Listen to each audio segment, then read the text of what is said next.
Thank God it's Friday. Every good morning wherever you're watching us from. This is Kirk in the morning. My name is Vincent Kirosi. We have a lot lined up for you, of course.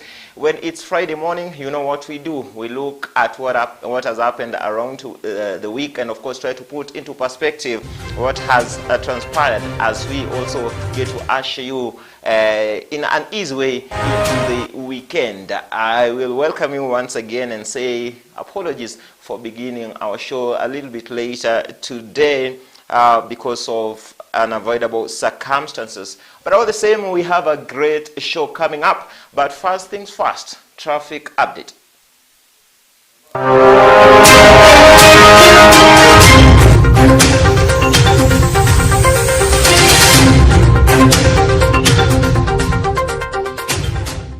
I want to look at the roads this morning, and I look at Langata Road around the roundabout at Langata, around the roundabout.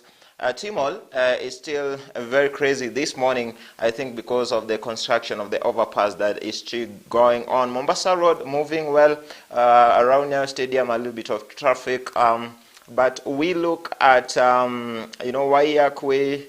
Moving a little bit of traffic around the roundabouts into the city, but things not bad on the roads this morning. Mombasa Road, if you want to avoid a little bit of traffic, just go through the Nairobi Expressway and you will have an easy time to the CBD this morning.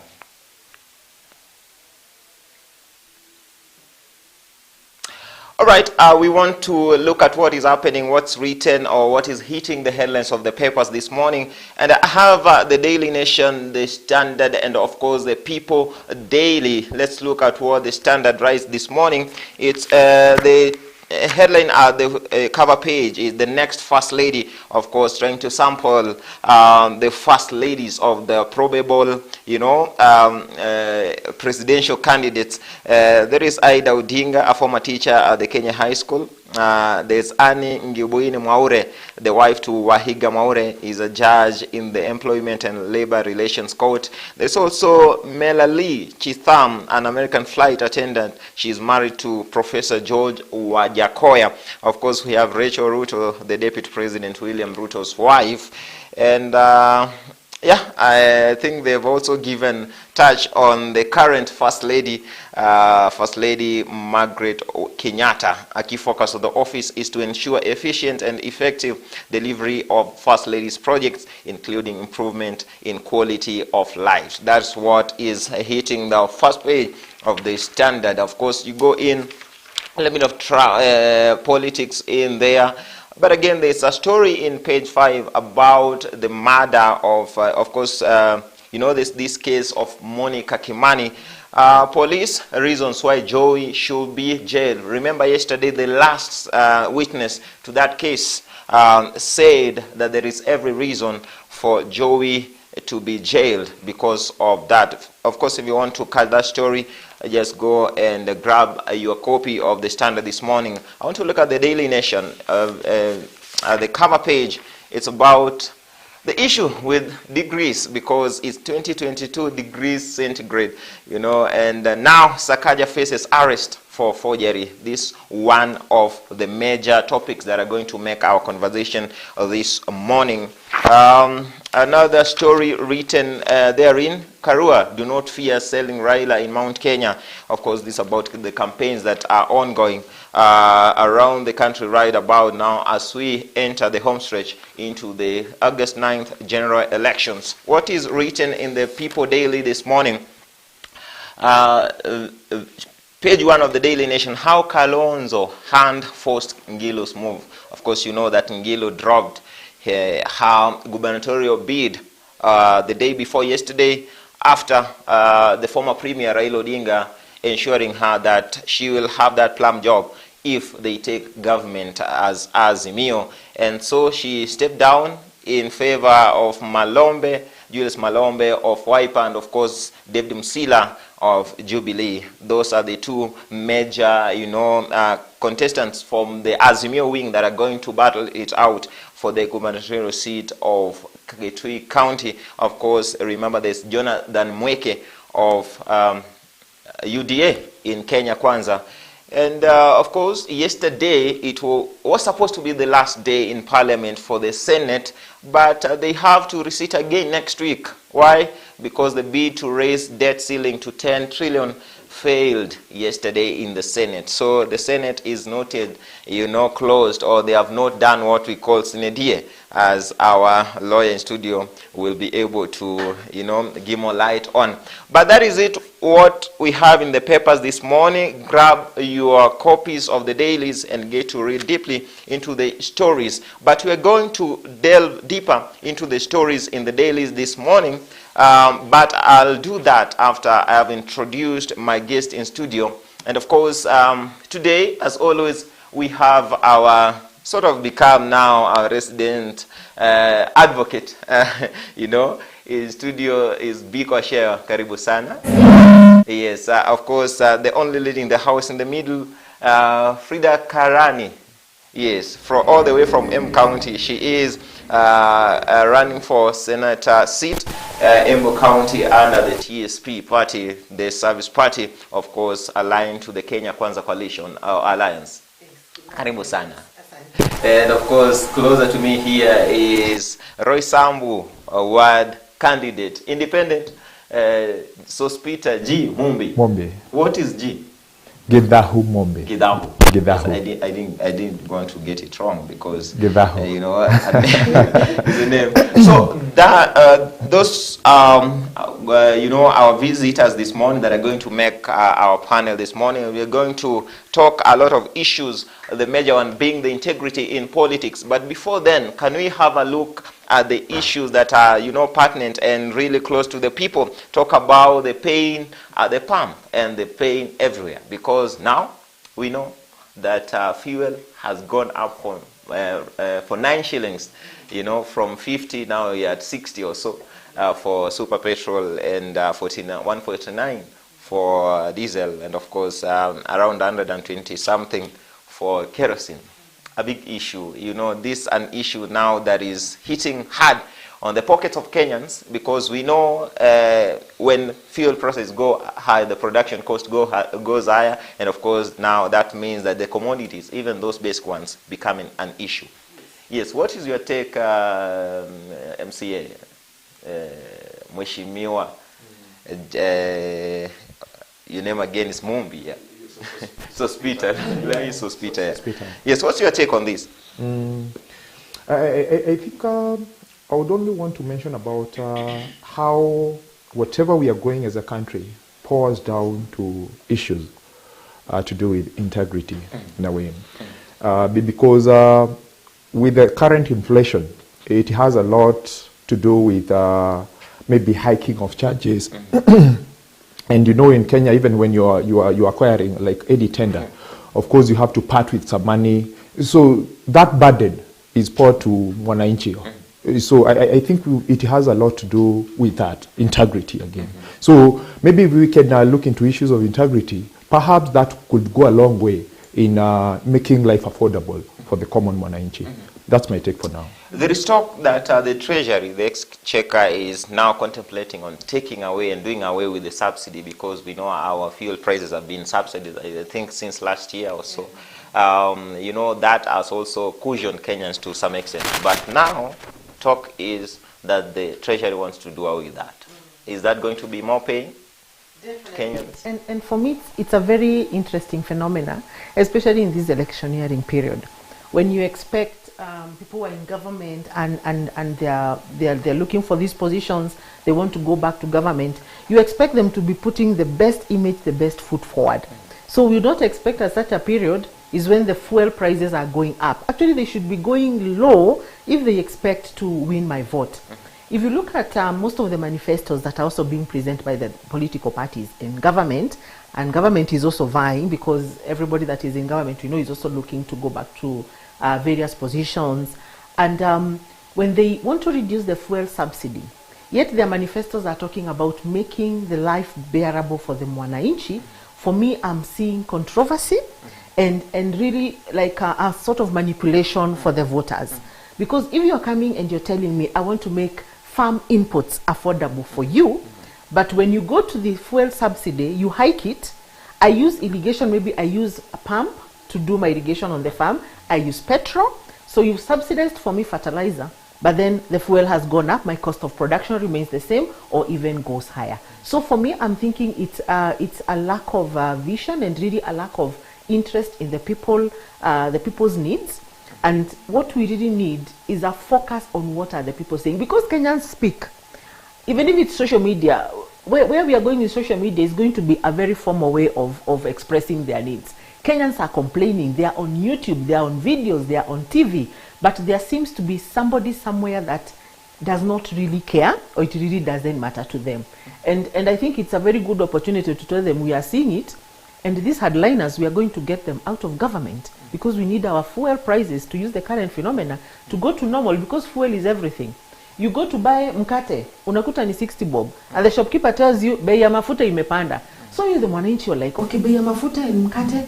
But you know, there's that whole trickle-down effect that the government is giving with one hand and taking with the other. And I think we are not on a very good trajectory. Yes. Well, Wakili, you know, we've been subsidizing our fuel prices for a long time now, and that has brought issues. In the recent past, actually, when there was that fuel hoarding, because the suppliers felt that the prices currently were not, you know, reflecting what was happening around the globe. And so the people are asking, is subsidy just for the rich, or is it really an important thing that should be done for even normal mwananchi? Vincent, you see, the issue of fuel, we need to look at the issue of fuel from the global perspective, and then cascade it down to the local perspective that is within the jurisdiction of this country. One, we have to acknowledge the fact that yes, it is true that fuel prices have gone high globally. That is one. But then, over and above the fuel prices having gone up, throughout the whole world, we also want to look at the regime that we have, that is the legal regime that we have within the country, that is, that is used to administer, issues of oil, and fuel generally. Yeah. So you remember there's a time we had a conversation in this studio and we were asking ourselves, that is when fuel, I think, rose from 129 shillings to, that is super, from 129 to around 135, and we were asking ourselves the same questions. And I was telling, and the discussion, the general discussion that we had in this studio was that if the fuel per barrel is, let's say, costing 10 shillings at the international market, because you see, fuel in Kenya is purchased through an auction. Yeah. So we are looking at what is the landing cost. Let's say if the landing cost is 10 shillings per liter of petrol. But then by the time it gets to the pump, it has gotten to 100 shillings. We want to ask ourselves, what happened between when the fuel landed at 10 shillings per liter of petrol to now 100 shillings at the pump? So there are these things that government doesn't want to tell us. I'll give you a very good example of because at least when we are paying for electricity, they give us an itemized bill. If it is the same thing that we would be told, if we would be given an itemized bill when we are purchasing petrol, then it would be very easy for us to know that that 10% of whatever the amount of fuel that we are purchasing goes to, it is fuel levy. This other one goes to road levy and all that. But if you look at the bill that ordinarily a Kenyan is given for electricity, it is a true reflection of what is happening with the fuel. So we get fuel at a relatively cheaper price, but then we have so many levies and so many taxes that we are paying in between that then pushes the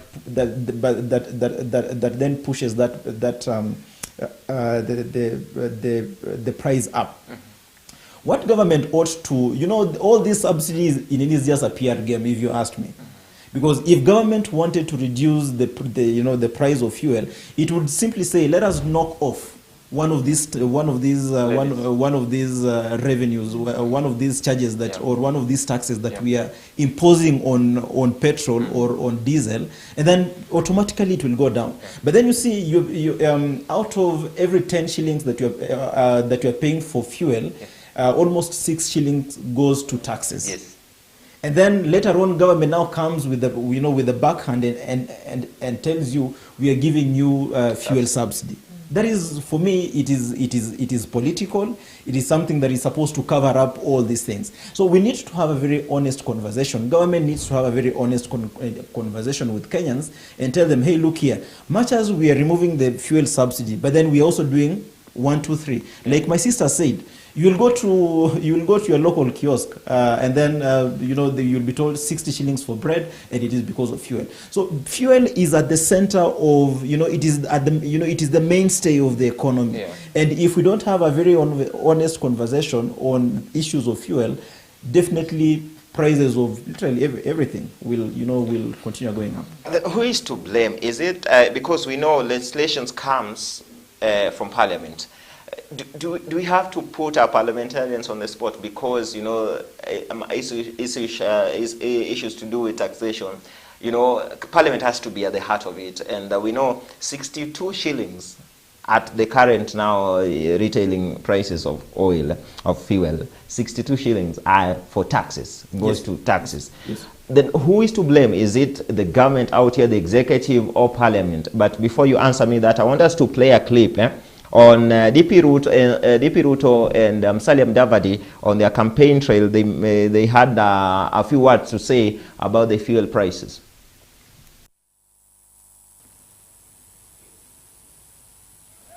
Tuko na matatizo kwa sababu ya mambo ya taxes ambayo inaongeza bei ya mafuta.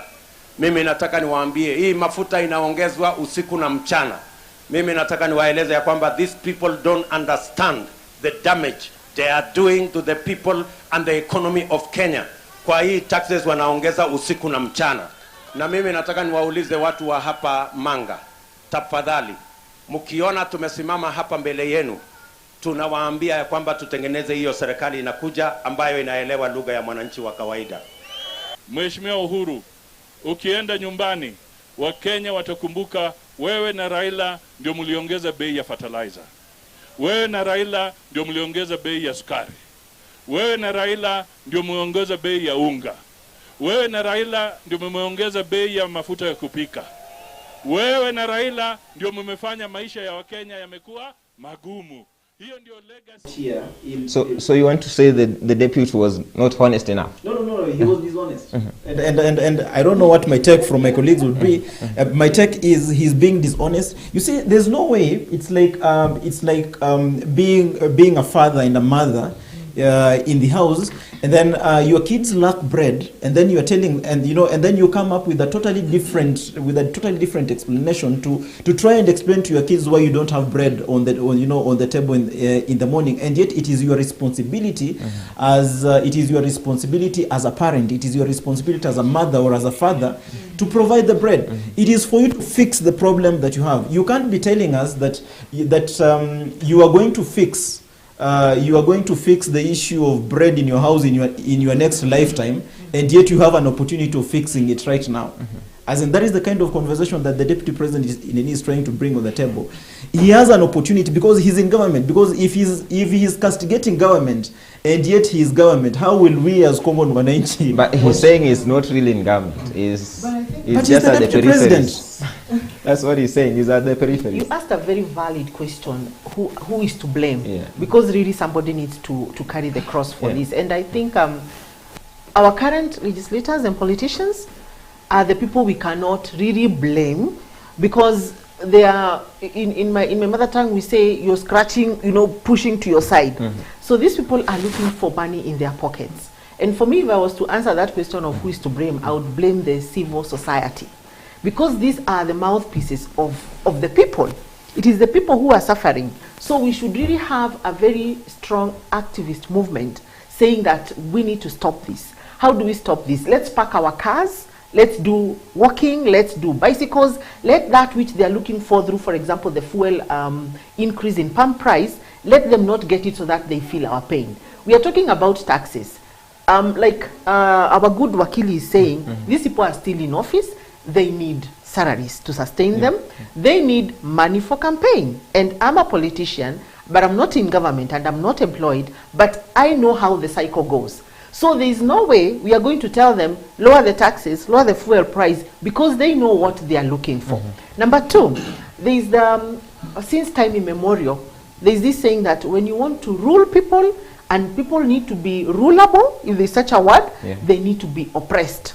They don't need to be very empowered. So the more they make us lack, the more they make us feel poor, the more they make us feel powerless, the more we become governable. But in our case in Kenya, it is becoming extreme because it is even affecting humanity itself. When somebody cannot afford a meal because of taxes, because of how much it costs, and somebody somewhere possibly is throwing away food, then for me it becomes a humanity issue. And that's why I'm saying it's the high time the civil society arose and they join hands with other leaders and politicians, especially the new, if you listen to the manifestos of the new leaders, you know, the ones who are just coming into politics, they have a very strong push. If CSO joins hand with these politicians who have the push and what I would call the goodwill, then we'll win this battle. Because it seems like they are turning what we call a deaf ear to our complaints.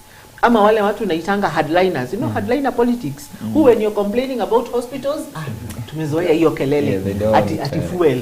We tunaongezanga fuel and they still fuel their cars. How many vehicles are on this road? Nikikuja hapa, there was still a lot of jam and I was like, okay, na fuel iko 160. And I'm also in the same mess. So really, I think if there's somebody to blame, let us do it on the civil society. The civil society, the CSOs, do you agree? Yes. To some extent, I agree with the sentiments and the proposal that they are sharing. However, I want to give it a different approach in a way.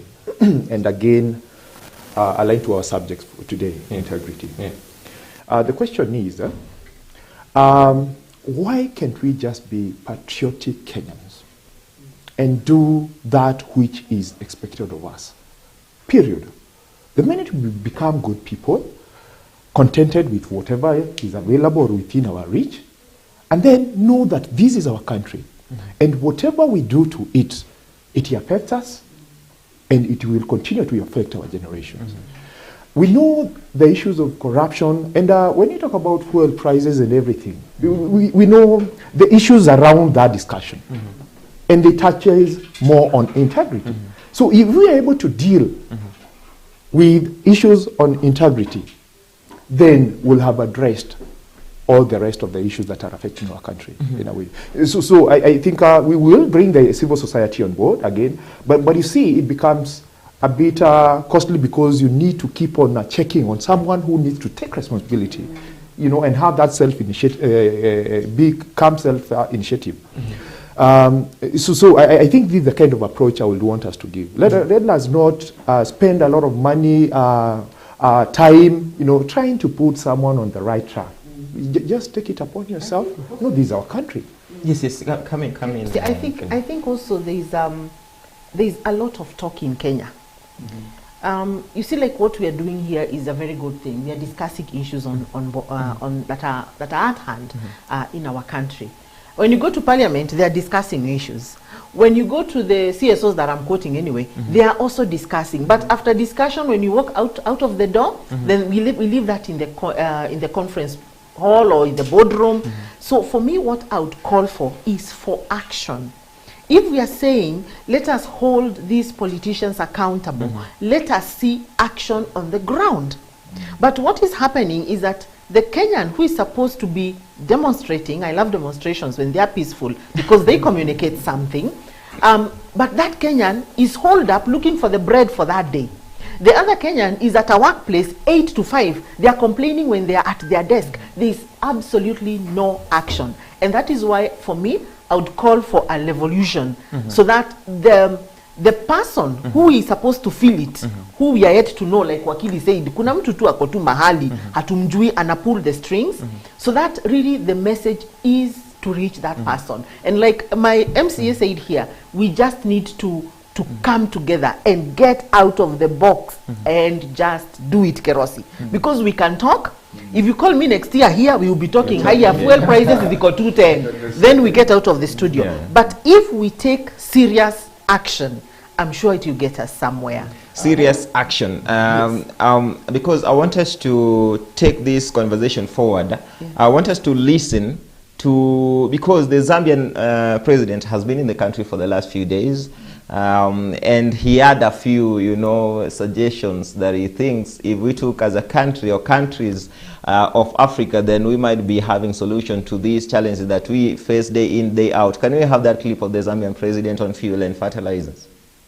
Two things are bothering us: the cost of fuel, the cost of fertilizer. Now, if we put our heads together, for example, we were discussing with him, two of us, I said, President, I hear you are mooting an idea to consortia purchase of fuel so that we can negotiate better. Everything is negotiable. We all know that. I mean, yes, we have international prices, commodities prices, but everything is negotiable.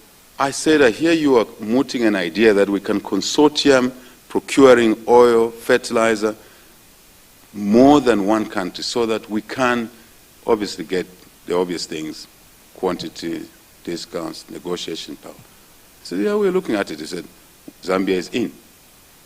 Can we bring other countries so that we can have a bit of a negotiating power?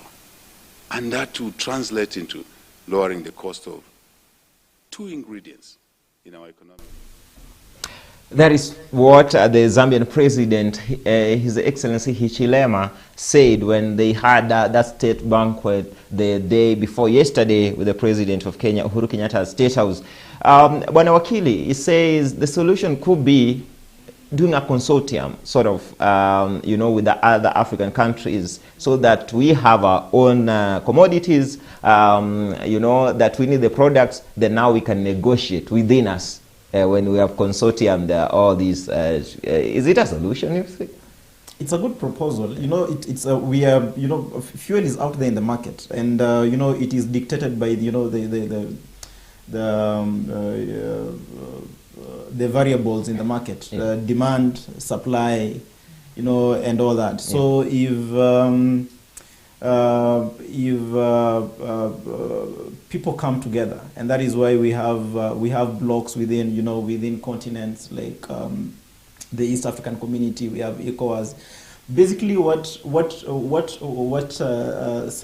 such blocks bring on board is that they give you a better negotiating power, whereby you are telling where if you get into the market, or if you get to negotiate, you'll be telling them, hey, look here, we are not just 30 million Kenyans, but then we are talking about the East African community that has, let's say, 120 million, you know, persons. Mm-hmm. So we want to procure fuel for 120 million persons, yes, unlike when we are making a procurement of 30 million Kenyans. Yes. So for purposes of certainty, for purposes of continuity and a better bargaining power, then we come together as a block, and then we have the conversation around the purchase of a particular commodity in these circumstances. Then we are talking about oil. So it gives you a better bargaining power, because we are talking about masses now, and there's now certainty when you're getting into the market insofar as the supply is concerned. So it is a good proposal. It is a good suggestion. It is a good starting point, where countries come together and then now they bargain as not as a country, but then now as a bloc. So it's my opinion that it's a good suggestion or proposal. It's a good proposal. I think it is a good proposal when people come together, and of course Hamas, the bargaining power, like Wakili is putting it. But I don't know, when he was speaking, I was seeing myself now bargaining with Libya, and I have fuel in Turkana. Was it fuel or oil? Yeah, it is oil. So for me, what I'm seeing coming out of this is Kenyans, we are known to be a bit witty and shrewd. Is that we need to create market for surplus from Turkana. But do we have it? Where is that Turkana oil? As we speak. Apparently, after they discovered Turkana oil, they established a university in Turkana. I think it's still a university college. And the focus, like most universities have to have a focus, the focus was oil and petroleum.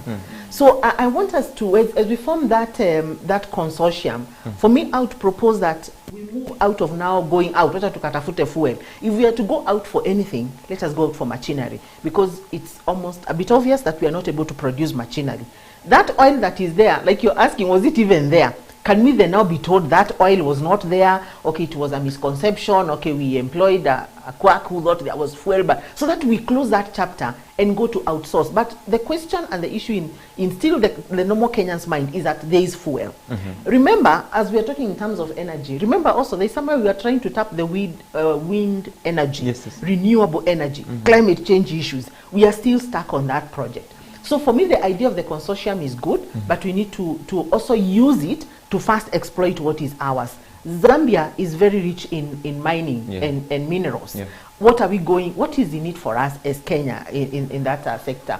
The Zambian president talked about fertilizer. And there's been also a lot of talk about fertilizer and how it affects our soils and how it makes food inorganic.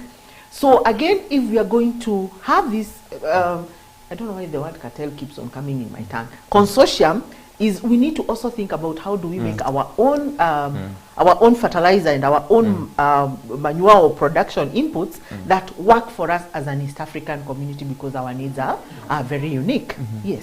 As I want to give you the last word on this. I mean, do we now need to take advantage of the FTA, the African Free Trade Area, to try and solve our problems internally as a continent?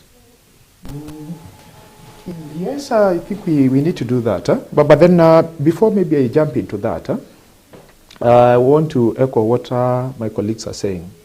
But then, as we look forward to bringing partners on board or working out partnership with other countries, which is key for any country, and that's why we have the European Union, have the NATO, as in countries are grouping together so that they're able to have more bargaining power. But then my question is, how about our country? Look at the various departments or government ministries. Is there harmony within us internally as a country?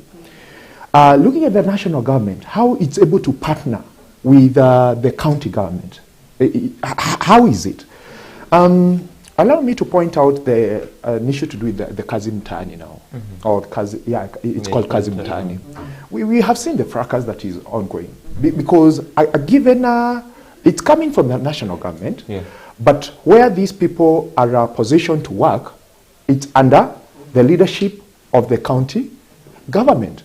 And this whole structure was done without the involvement of the county government. I don't know whether you're getting that. The project is from the national government.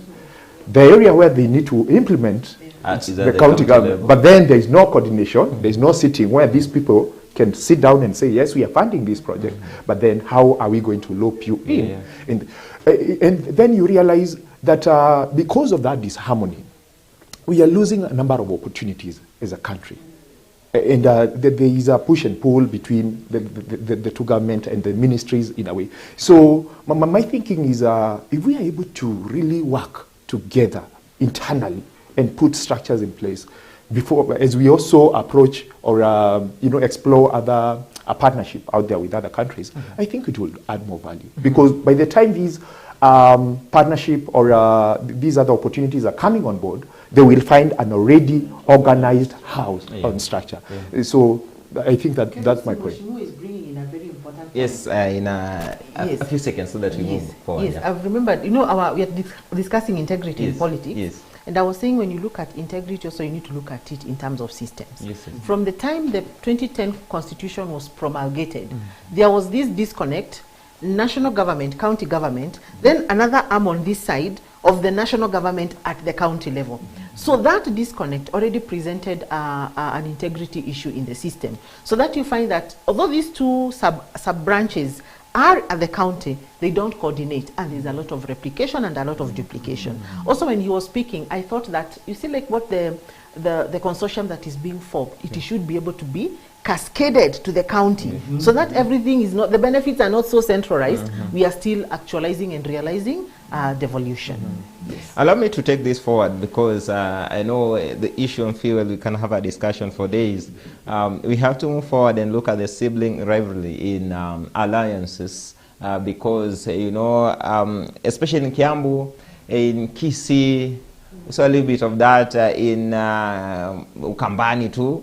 But I want us to, you know, look at what is happening in the alliances, because it seems these sister parties are not so sister and brothers as they seem to be called. So can we have that particular clip, you know, of the gubernatorial candidates in Kiambu first?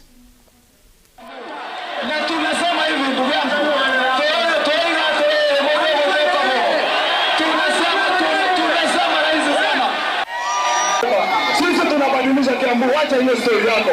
Mambo ndio yaweka kwa moyo goralia. Mimi ninakunyamazia ukaongea. Ninakunyamazia ukaongea. Nani alikwambia ndio unaongea peke yako hapa bwana? Nyamaza bwana. Natoka nilekote hera na usiniletee bwana. Usiniletee. Acha hiyo mchezo. Naona sukari imepanda kidogo, si ndio? Tuteremsha temperature kidogo. Jagwa kuja weka wimbo kidogo. Mheshimiwa Charles Jagwa ukaweka wimbo kidogo, temperature iende chini. Yeah, the temperatures were so high in Kiambu until, you know, the deputy president, you know, appointee had to call in a musician to sort of bring down the levels of temperatures there. That is, you know, William Kafogo of the Tujibebe wa Kenya party, and Wamatangi Kimani, from UDA side. And these are all in Kenya Kwanza, looking for that one position of the governor in Kiambu. Remember, there's also Moses Kuria of CCK, Chama cha Kazi. What is happening in these alliances? Because it seems not so friendly as we thought it could be. It looks like a good idea that was not given its time to mature up, because at the end of the day we are in the same house, we are brothers and sisters, but we are also rivals and competitors, which is a very difficult situation, because at what point do I start supporting you, you're my brother or sister, and at what point do I stop? Do I start beating you? Yeah. So, but I think what really reflected with the two gubernatorial candidates is what we call political intolerance. The issue is not even them, actually it's their supporters. But what happens is that in the political arena in which we are with my friend here, is that I'll mobilize for people to go and give my political opponent a shout down so that I intimidate them to a lower level.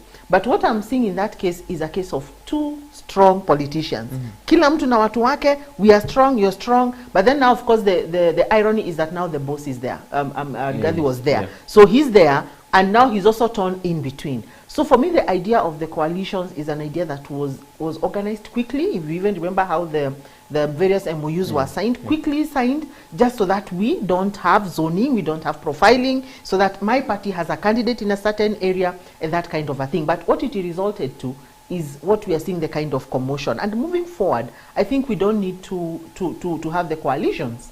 Moving forward, if there's anything we must have, tunafaa kuwa na movements. Yeah. Either you are a Kenya Kwanza or Azimio, moving forward in Kenya. Like the US, we have the Republicans and the Democrats. Simple. So that then we reduce all these rivalries that are between the parties. Yeah, was it coming? Did we see this even before they signed? Because we remember Moses Kuria of the Chama cha Kazi saying he's not so warm into the idea of having, you know, those viamas, they call the small viamas of Mount Kenya. Yeah. And UDA, sort of, or with UDA, they felt that this could not work. Was it coming, and now it's fruition time, if we may call it?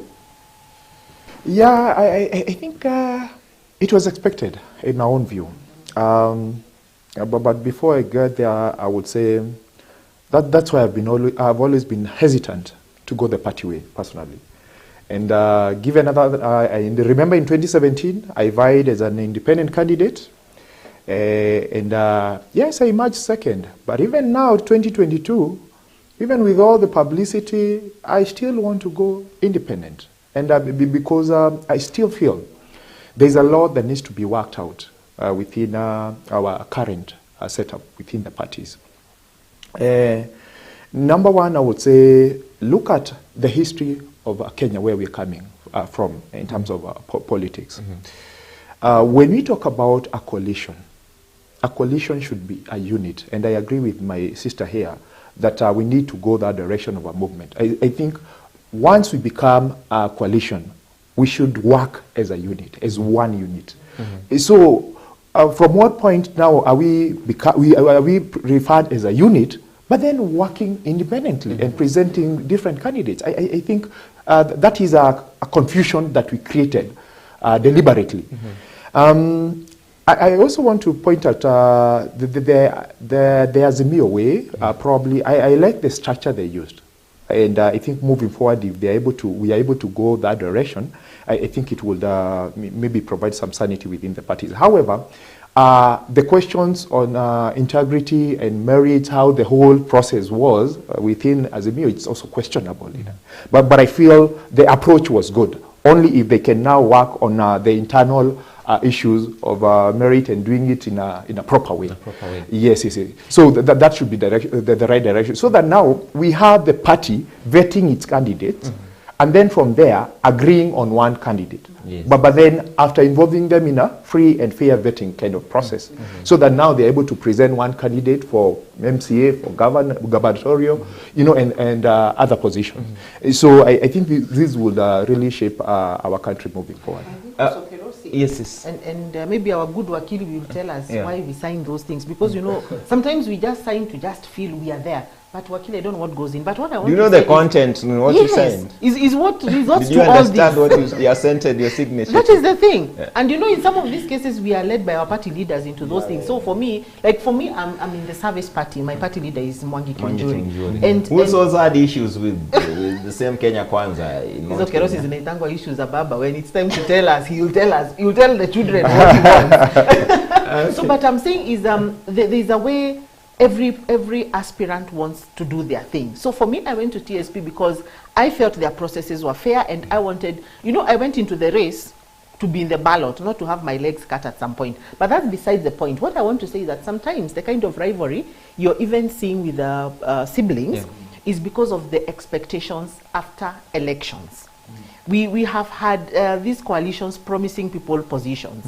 So even if I lose, I don't want to appear like the weaker candidate. Even if I lost, I still want them to say, okay, person A got it, but because person B and I'm the person B was doing so well and has a following, let us now give him the ministerial position. So that behavior also is as a result of the expectations that have been created by what you achieve. But I want to hear what we sign and what are the expectations. Yes. I want to bring in Wakili, but before I do that, I want to read an excerpt from what Moses Kuria said before yesterday. You know, yesterday they pulled out, the Chama cha Kazi and Tujibebe wa Kenya Party pulled out of the UDA caravans, the Kenya Kwanza caravans. So they are not going to campaign together again going forward until at least they iron out the issues. But this is what he said 3 days ago. Or 2 days ago. For 3 days, the UDA leadership has been meeting UDA MPs and MCAs to plot how to embarrass Kafogo and me during the tour.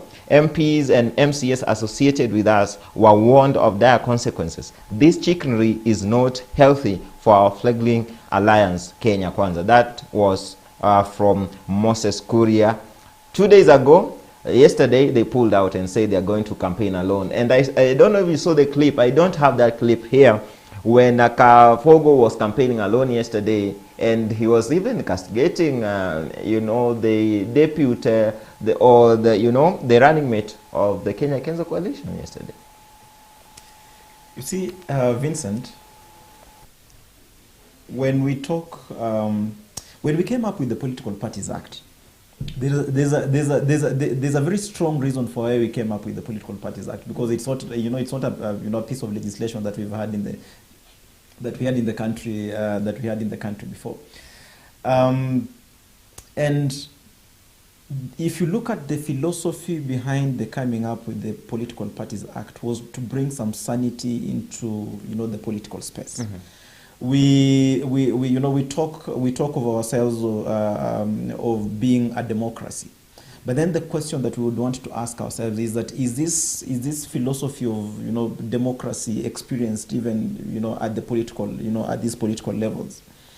And we, the drafters of that act had a very good intention of ensuring that political parties are not personalized, that political parties are vehicles to achieving, you know, that democracy that we want to achieve as a country. But then we still have a very long way to go, because if you look at all these political parties and even the coalitions that we have right now, those they are like elite clubs, right? Mm-hmm. For instance, if right now Baba, like they call him, Raila Amolo Odinga, would exit from the scene of ODM, mm-hmm. I can tell you one thing for a fact, that we are going to have so many problems in ODM, and there's a very big likelihood that ODM may not even be in existence 1 year after Raila has exited. But they have ODM. Very strong deputy party leaders in Wycliffe Oparanya and Hassan. I can assure you that if Wycliffe Oparanya, let me give you a very good example. We tell Wycliffe Oparanya today to go to Kirinyaga as the face of ODM. People may not take him with the seriousness that Raila will come with if it was Raila that was to visit that region. How about and it is the same thing. And it is the same thing with UDA. Yeah. If His Excellency William Ruto today decided that we are going to change the name of UDA to MPS, these other members will not even question it. In fact, within a week or within 2 weeks or within a month, everyone would have shifted from UDA to now this new outfit that this one person would have created. Mm-hmm. So parties, political parties, are associated with persons. Mm-hmm. And not, you know, we have not institutionalized political parties. And that is what my sister was talking about here, about serious jurisdictions like the US coming up with, if someone is standing with the Democrats in the US, you would know that this person envisions particular ideologies and something like that. If someone is standing as a Republican, you know that this person espouses particular principles. And you will not come because I am Ashio Abiko and I'm standing on a Republican party. I'll not come with any other ideologies apart from those ones that are there in the party. And that is what my sister here and my brother here were talking about. We have personalized political parties in Kenya. And the issue of coalitions, just like was discussed by my brother, was something that was rushed. And she has said it as much. It is something that was rushed. It is something that wasn't thought through properly. And I think after we are done with all this mess that we have found ourselves in, and after we are done with the elections, I think it will be important for constitutional law experts, sociologists, and everyone who is concerned everyone who is concerned about this country to have a sit down and have a very honest conversation, and especially with regards to the political parties amendments that we did earlier this year. Yes. It will be very important for us to have a very honest conversation. But let us also appreciate in very few seconds, there's a wave at the Wanjiko. And also Wanjiko may have fueled it indirectly. Pale juu, tumeshikilia so and so. But huku chini, we are going to put governor from party A, senator from party B, MCA from party C. So there is that mixture. So, and that is what they want. That's yes, what the people that is what they want. The freedom to choose. Absolutely. And I think the will of the people needs to be respected. Yeah. Because if you look at what was happening, especially in this particular clip of William Kapogo to Jibebe wa Kenya Party and Honorable Kimani Wamatangi of UDA, it was like, these people had their supporters. If you see the cars where, they were atop, you could see that there were cliques of their supporters around those vehicles, and they wanted everyone to speak at the same time, because it seems that it's one meeting, but people have come there to listen to a particular person, and not the whole thing that is happening. So you feel that Kenyans should be given an honest and open space to decide, yeah, on whom they want. You don't have to go there like an alliance or a coalition. Yes. Go there as a person and sell your ideas. And I think the responsibility really should lie with the politician, because I can assure you, being one, everybody that was there either cheering out their candidate or cheering down the other one, it is very well orchestrated.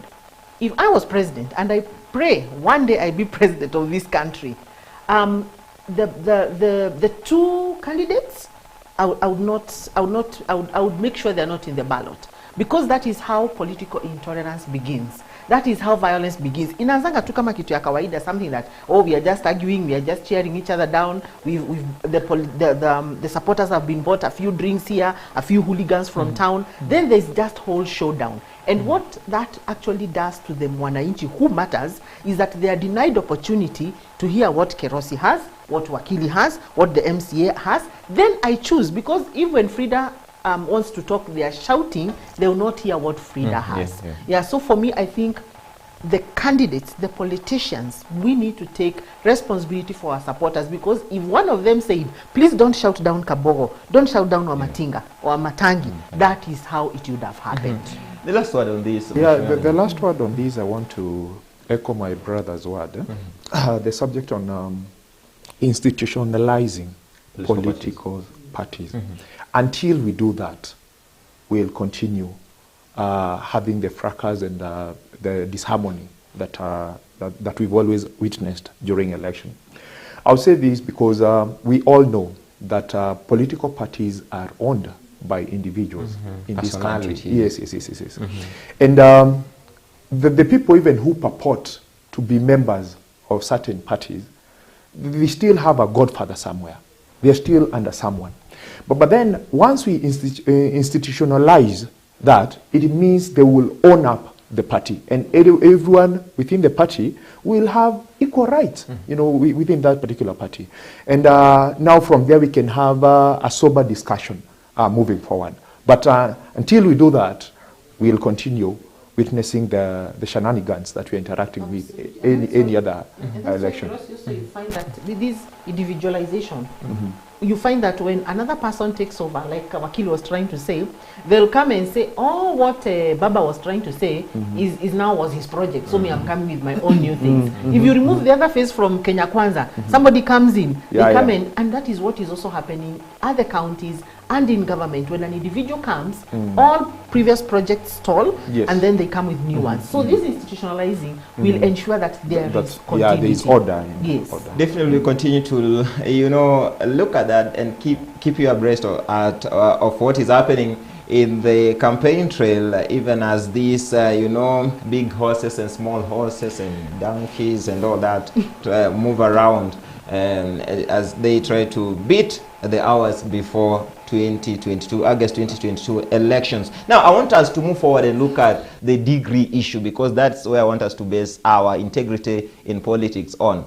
The integrity in the academic qualifications of these people that we want to put in office. And the issue, the case study that is so big and magnified right now is about Sakaja. If you look at the paper, the Daily Nation today, they are saying now Sakaja faces arrest for forgery. You look at what DCI Kinoti say there. I want to read that excerpt if I may find it. I don't know if I may find it, but he said that we don't want to leave our city into the hands of frauds. That's just a case on Sakaja, but there's a lot that has been happening. A few more individuals have been mentioned. Talk about Paul Kapigada himself, talk about Sibarati from Kisii, talk about Wavinya Ndeti, and so many more that have been mentioned. Of course, when we were talking this in the background, our only lady in the house, Senator Frida, said that there is no lady who has been mentioned in this fracas, but unfortunately there's one or two. But before we continue, can we have a bite on DP Ruto and Wetangula on Sakaja's degree, what they had to say yesterday in Kisii about the same? Wacheni kukoroga mambo ya Johnson Sakaja. Watu wa deep state na system wanapiga simu kila mahali. Wamepiga simu mpaka wamefikisha kule State House kule Uganda wakitafuta njama ya kusimamisha Sakaja asiwe gavana wa Nairobi. Mimi nataka niwaambie watu wa Jubilee, tukutane kwa debe, wachaneni na Johnson Sakaja. Johnson Sakaja ako na certificate ya kutosha. Kama kuna mtu ako na certificate ambayo haijulikani, ni candidate wenu wa rais wa Azimio. Kabla hamujatuambia mambo mengi, tuonyesheni candidate wenu wa Azimio wa rais, atuonyeshe alisoma wapi na alisoma na nani na mwalimu wake alikuwa nani. Wacheni utapeli. Hamutapata kiti cha Nairobi kwa njia ya mkato, kwa kujaribu kumzuia Sakaja, na hiyo mtashindwa, kwa sababu tunajua Sakaja na karatasi zake sawa sawa. Sisi tumetembea na kandidati wenu, hata sisi tuliotembea na yeye hatujawahi kuona degree yake. Hata sisi tuliofanya na yeye hatujui alisoma wapi, alisoma na nani. Hata sisi tulitembea naye hajawahi kuona akisema huyu ndiye tulikuwa naye. Kwa hivyo leo hii, if you want to continue telling lies about Sakaja, we shall tell the truth about your candidate. All right, these sentiments and bites yesterday brought about a revelation on Twitter yesterday. We got to see the purported, we are not sure because we cannot authenticize, but there was a degree of the former premier, Raila Odinga, from a university in Germany. Did you get to see it, Wakili? I did see it, but then, Kerosi, you know, this whole conversation around degrees has gotten me to be very worried on one particular issue, Chapter 6 of our Constitution. Mm-hmm. Okay. Chapter 6 of our Constitution was one of the integral chapters that we had in the Constitution. Unfortunately, we never took that chapter very seriously. And I remember when we were coming up with the Leadership and Integrity Act, there was a lot of back and forth in Parliament on particular clauses. And if you put the Leadership and Integrity Act on one hand, and the Chapter 6 of our Constitution on leadership and integrity. Remember, it is the Leadership and Integrity Act that was supposed to actualize the intentions in the Chapter 6 of our Constitution. Mm-hmm. If you compare the two documents, then one is the Constitution is up here, and the Chapter 6, the Leadership and Integrity Act, really came down to water. Mm-hmm. The Chapter 6 of our Constitution. Mm-hmm. And that is what is biting us right now. We have become so complacent about integrity issues, we've become so complacent about ethical issues as a country that no one even cares about it. Because it wasn't, it's not like Senator, he calls himself Super Senator Sakaja, never knew that he was going to vie for governor come 2022. Mm-hmm. It is not like all these other candidates who are vying for governor did not know. It's not like they never knew that they were going to vie for governor. And it is not like they did not know that it was a requirement, not just in any other law, but in the Constitution itself, that it was a provision that they needed to have had a degree. Mm. But then what did they do about it? They went and they went and sat pretty, and they knew that for some reason they would have they would just get things fixed. They would get some degree from somewhere, and things will just work out. It's about integrity issues. It's about ethical issues, and it is something that we need to have a conversation as a country. Because let me tell you one thing. And the issue of a degree is not a complex issue. It's not rocket science. Like I saw Magoha say yesterday, it is not something that we need to debate about. It is either you have a degree or you don't have a degree. You either have a certificate or you don't have a certificate. And like for someone like me, if someone says, Wakili, when did you graduate? I graduated in this year, and this is my degree. It's just I'll just go and pull it. The same thing to my sister here. The same thing to my brother here. It's like having a national ID. Yeah. Are you a Kenyan citizen? Yes. Where is your national ID? Here it is. It's a very simple thing. It shouldn't be as complex as people are trying to. So the fact that it comes to a level that actually you have to prove that you've gone to school, then now that's a question in itself. It's an integrity issue. Yes. Absolutely. You don't Yes. even, sometimes, if the pain comes to the pain, it doesn't have to be so lengthy. Yes. And what Wakili should have told us is that he's really wondering, did I have to? I was in school for 8 years, I have no problem proving it. Yes. Why?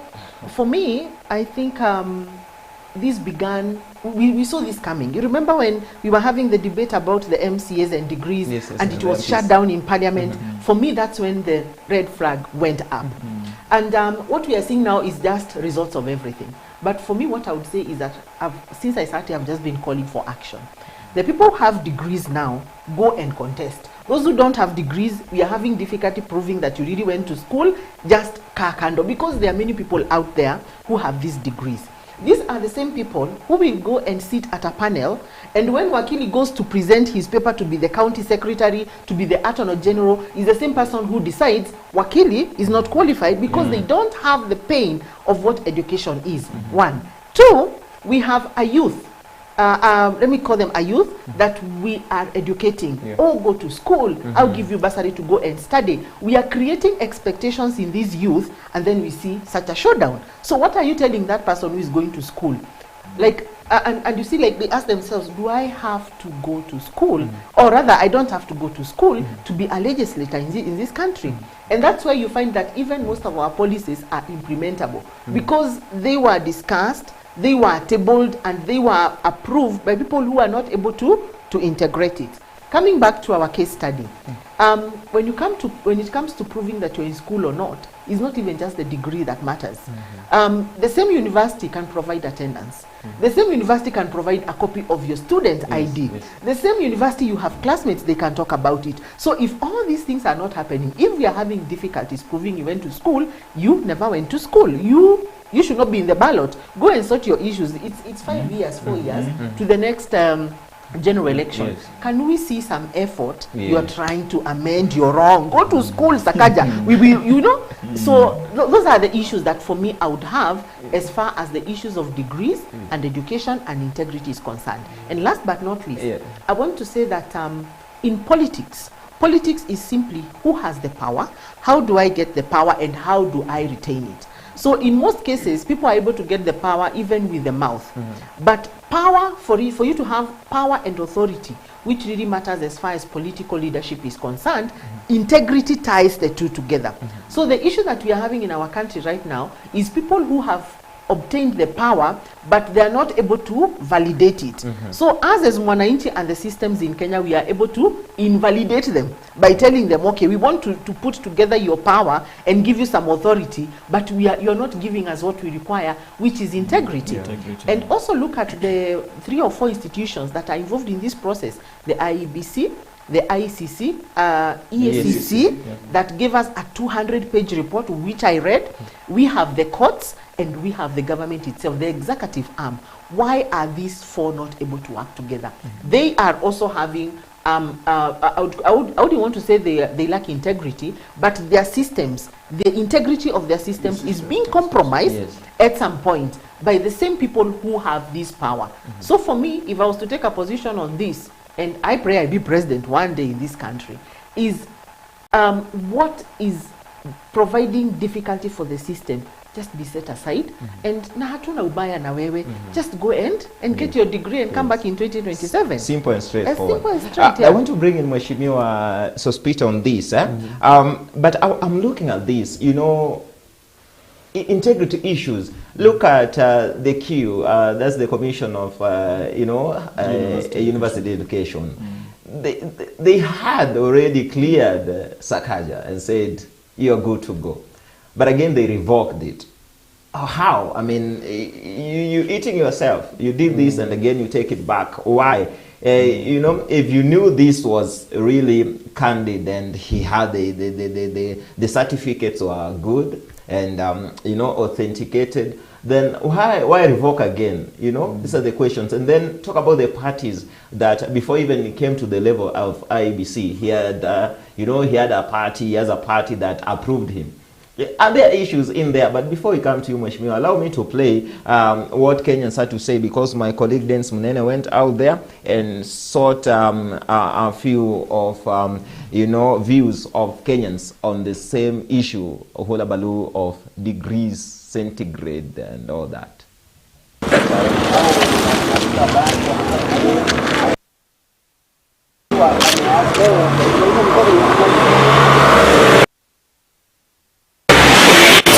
Mi kwangu naonelea kama inawezekana kiongozi akuwe na masomo, sababu hata agenda kuu ya Kenya saa hii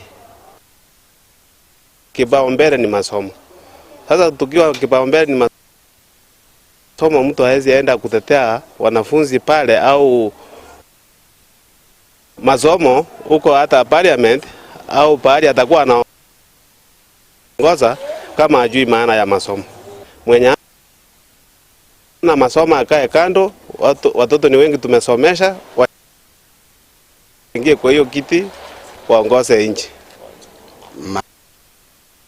Masomo ni muhimu sana kwa viongozi. Ukichagua kiongozi mwenye amesoma,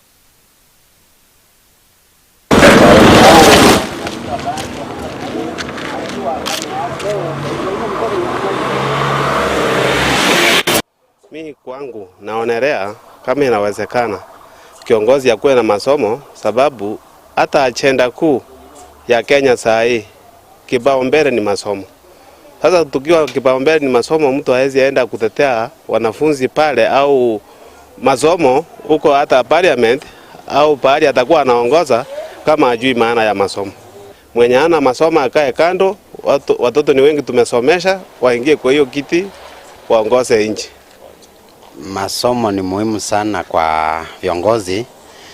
Ukichagua kiongozi mwenye amesoma, hata anaweza elimisha watu wenye kama wenye hawajapeleka watoto shule, wajue muhimu wa masomo ili wachague kiongozi. We want to apologize for that. There was an issue with the audio in that clip, but I think the sentiments are clear enough. Wananchi wanasema tuwepeleka watoto shule, wamesoma.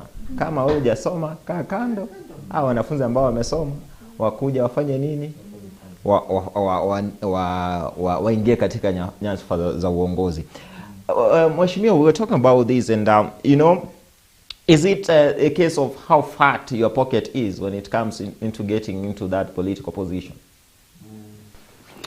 Yeah, one, I totally agree with my colleagues that the bottom line of any leadership, I think education is key for everything. Number two, now we need to begin asking ourselves, after education, here you are, issues of integrity, because these are leadership positions that you want to assume. So you are expected to be in charge of resources, devise solutions to address people's problems and the likes in a way. So now, once we get to that level, now we can begin analyzing you from that perspective. But allow me to get back to your question and say this. Looking at our country today, we have compromised our system. We have very clear structures and systems. And anyone who claims that Kenya doesn't have clear laws is misguided. Policies, we have good policies, yes. But then the question is, these policies, these laws can only work under supervision of a human being. Okay? So I think this is where now we need to begin asking ourselves as human beings. Because yes, we know very well these structures were put to help govern ourselves, So the interference with those systems means that is in the purpose for which those structures were orchestrated for is not realized. So when you see, we've gotten to a place where politicians and anyone in this country feels like because you have money, systems are invalid in a way, or they are null and void. So I think that's where we are. And now, even those of us who have gotten an opportunity to have that power, education power, we have been, we have found ourselves in this quagmire, whereby we are not able to demonstrate or distinguish between the learned and the unlearned. You see? And this is why now we are having this discussion, and you feel like the population now is not able to benefit from the fruits of our education as a country. And now, let me ask you, look at the parliament of the 1970s, the people who fought for this country, and look at the kind of development that was there then, or how things were being done then. Look at the today's parliament in terms of education. We have quite a number that are learned, the judiciary systems, with technology and everything. But then why are we so corrupt today compared to those days? So the education that we have needs now to transform our country, or need to be seen to be transforming our country, so that now our people now begins to benefit from that education. But that has not been the case. Looking at the fertilizer, the way fertilizer has been done, the cases of fuel, judiciary, the cases that have been there, Wakili can attest to that. Many Kenyans feel that they are not, the justice is not rendered to them in the most effective way. So I think the discussion pours down now to us as individuals. Let's begin to ask ourselves, yes, here is the system. I need to just ensure that that system works to the betterment of our country. There's something you mentioned that I want to input into about the fatness of the pocket. And when I went into politics, I was told two things. You either have the pocket or the mouth. How was your pocket then? That one tutaongea nyuma ya tent. And Wakili will tell you here, he's not vying, but he's our Wakili. He will tell you how many friends who are vying who are asking for something. So that tells you how deep the pocket must be, because the voter expects that you're giving handouts. The language of seeking votes is going to Harambes and giving something. But I'm happy that the Wanjiko of today is now, there is that talk, si pesa sana, tumeona pesa haitatusaidia. Just like they are saying, si suti raundi hii, tumeona suti hakuna mahali inatupeleka. But I want to clap for those two guys.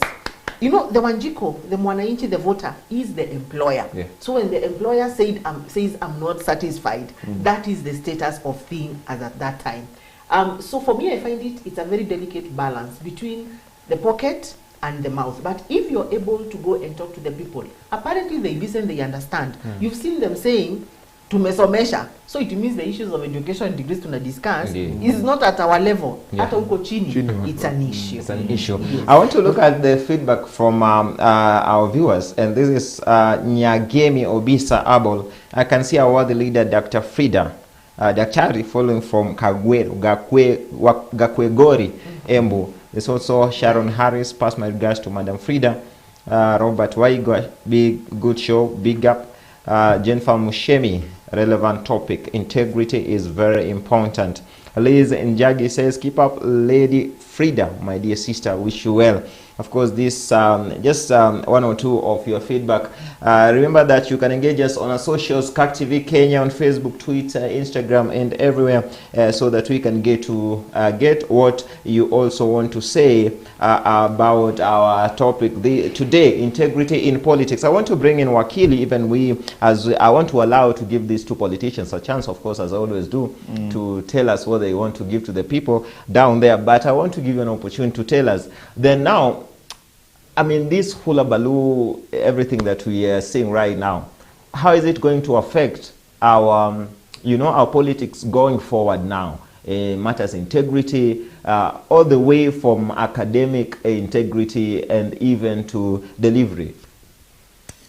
Vincent, I have three fundamental issues that I want to discuss with Kenyans. One is on the issue of qualifications, and especially the qualifications that have been provided for in law. If you look at the qualifications that have been, put in place for purposes of vying for the position of governor, a university degree has been placed there in no uncertain terms that one needs to have a universal degree, a university degree. We are not interested in transcripts and whether you attended school. At the end of the day, and class attendance. At the end of the day, we want one thing, and that thing we want is a university degree. Yeah. And a university degree is a paper. Yeah. It is that can be authentic. Yes, that that can be verified by anyone. If you brought to me a university degree, I will look at it and say, yes, this looks like a university degree. And that having been said, one of the qualifications that a candidate needs to vie for the position of governor, and I've just been looking at them, is that this person needs to meet the statutory, moral, and ethical requirements under the Leadership and Integrity Act. Now, if we are questioning if we are questioning your papers as of now, we are questioning as to whether you even in the first place ever attended school. How are we then going to entrust you with this very important office that is the office of the governor? Already the DCI is coming in to say that, well, you have presented these papers, but then we are looking at a criminal angle to it, because we are suspecting that these may be forged documents. Yeah. On the face of it, in established democracies, if something of forgery is placed at your doorstep, as an aspiring leader, the very first thing that Sakaja ought to do is to step aside. Because even if, for one reason or the other, Sakaja makes it to the ballot and makes it to the office of the governor, you can imagine how my two sons seated somewhere and they've been listening to all this debate about your integrity will be, the seriousness that they are going to give to that office of the governor.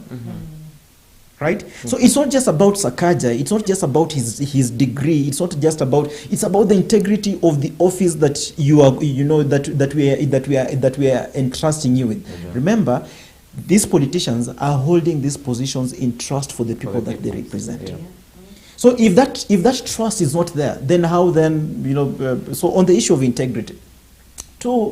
Moving forward, I think we need to be a little bit serious as a country, and especially with the issue of representation. I get very disturbed when my colleagues tell me that, I'm not interested in politics, or politics nimewachia, or sijui nini. At the end of the day, remember that this, because you see, we can't all be presidents, we can't all be senators, we can't all be MCAs. And remember, these are the people that we are entrusting with making very serious decisions on our behalf. So it is incumbent upon every Kenyan to ensure that they participate in politics, because at the end of the day, it is the politicians who make decisions, whether it is decisions on on finances, whether it is decisions on every other decision. It is the politicians that we are entrusting with those positions. So it is the responsibility of every Kenyan to ensure that they fully participate in politics, and not just at the ballot. They are supposed to interrogate the manifestos, they are supposed to interrogate the personalities of these people that they want to elect. They are supposed to even go back, interrogate their background.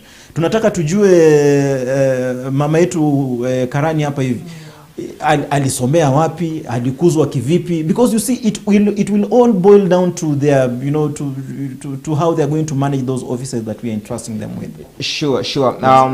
I mean, you can also weigh in on this issue, even as I give you 1 second or two. I don't know, I'm going to compress your point into that time, because we have to, see this out so that we welcome the other segment that is coming in. But what did you want to say? I wanted to say, in a few words. Yes, what Wakili is saying, entrusting these people who already have very interesting issues with the office translates even to employment. If I don't have a degree, do you expect me to employ people who have degrees to come and question me? That's a no. I'm trying to compress my issues. Number two, Wakili, allow me to charge this to you and the team of Wakilis and advocates and in the country.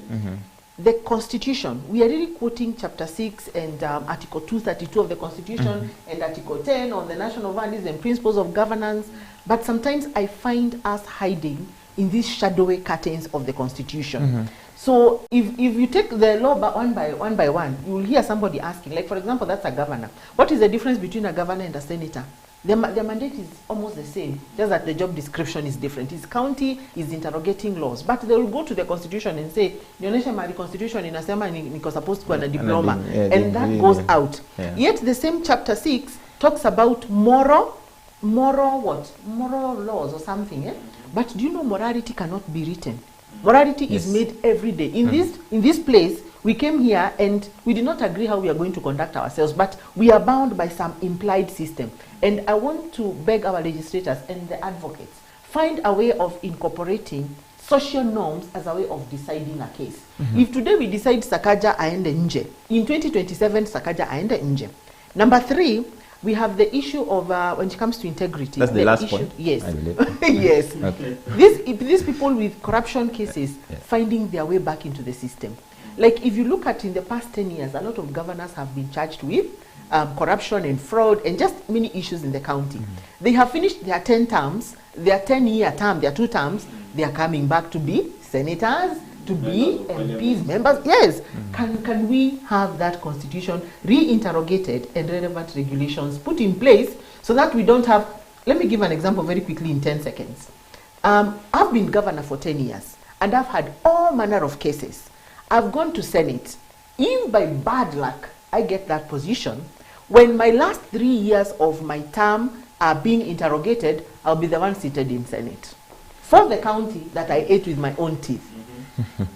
Of course, this is a conversation that I want us to continue having even on social media. Just continue weighing in on this conversation because it is very important and pertinent on how we want to move this country forward. Now, even as we conclude, Mheshimiwa, what are you bringing to the people of Roy Sambo that the incumbent that you want to oust has not done for the people in 1 minute? Okay, in 1 minute. And why do you think people should employ you? Should employ me?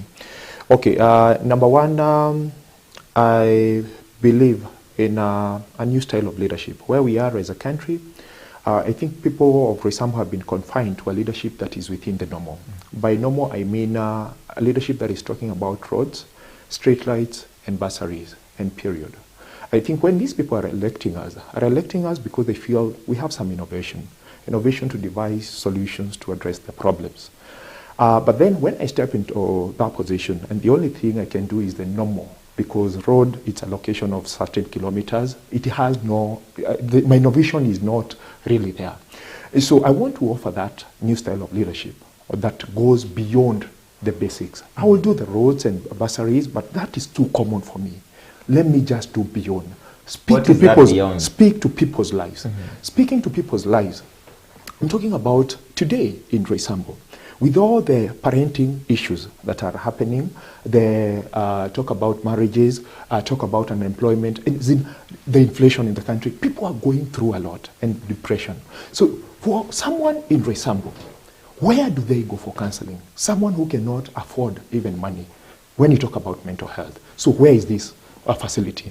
So I'm looking to churches, like how can I take advantage of the various churches? And through a center I'm calling Roy Sambo Youth One-Stop Center, where I will have like an open office, a just walk-in office, where any person who is undergoing mental health or is in need of mental health can just walk in. Number 2, I talk about leadership with the structure. In Roy Sambo, we have residents associations. So I want to bring them into an umbrella body so that we have a collective way of doing things within Roy Sambo. Number 3 is that leadership comes with certain traits. One, you must demonstrate ability to mobilize resources. Where I'm coming from, I'm a founder of Maroroi United Youth Organization, a community-based organization that I founded back in 2007. From there, I've been able to establish a computer training center within Roy Sambo. I've been able to establish hairdressing and beauty vocational center. I've been able to set up online jobs for young people, taking children back to school in terms of feeding program and the likes. I've been in community for more than 15 to 20 years. So I want to bring that skill of resource mobilization by tapping into the local resources within our area. I want to form something I'm calling Resamble Stakeholders Forum. We have USIU, we have Safari Park, we have Windsor, we have Mountain Mall, a number of business community within our area, including banks. They have CSR. I don't want them to work independently. Why can't I formalize that structure? So that, I mean, there's a lot I can talk about in terms of the kind of leadership that I want to bring on board, but more importantly, a consultative style of leadership is what I want to offer for the people of Resamble. We wish you all the best. Yes, yes. So I'm vying as an independent candidate again, and for those that will be interacting with my ballot, of course, number 4. That's where my name will be. And the coat I'm wearing, this is my symbol.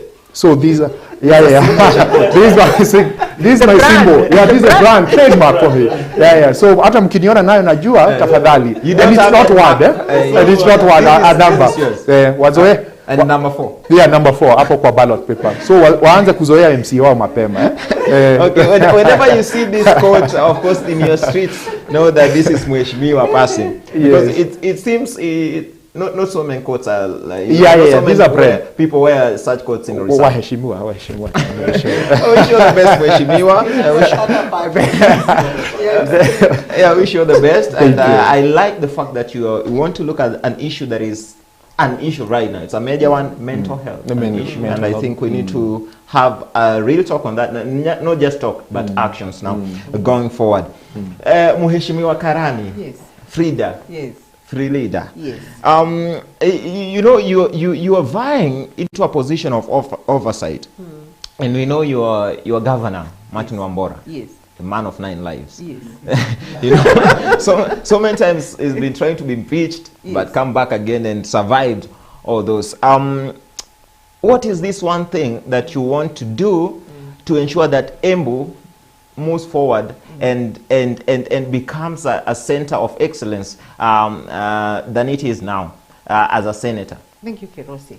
I want to address him now that you've mentioned him, and just tell him to just give us space.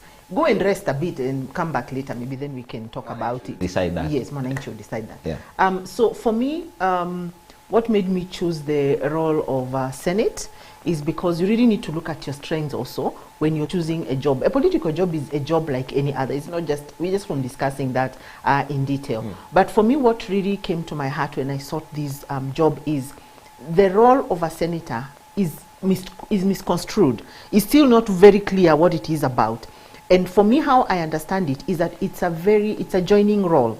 The first thing that a senator ought to do is to be a friend of the governor, not a friend in ways to compromise integrity like we are talking about, but this is person who is supposed to enable their governor and enable the county assembly, because they are the voice of the county where decisions for the county are made at the Senate. So for me, what I want to bring first is that unity between leaders, that before we go to talk about county revenue allocation and how the revenue goes to the county and how it is used, we have already agreed with the governor and the county assembly and the other leaders, what are we doing for Embu County? We have not seen that in the past regime.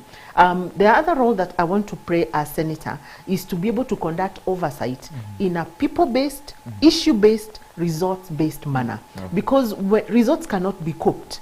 Results is figures, results is facts. So when we are together from the beginning with the other leaders planning for our county, we have milestones, we have targets. We say we are going to look for 10 billion for this county to do this, and we are able to follow through to ensure that it is done. If the governor has a supplementary budget, I should be able to know, because we already have that cordial relationship, I take that to Senate, I defend it, and then we are able to take our county forward.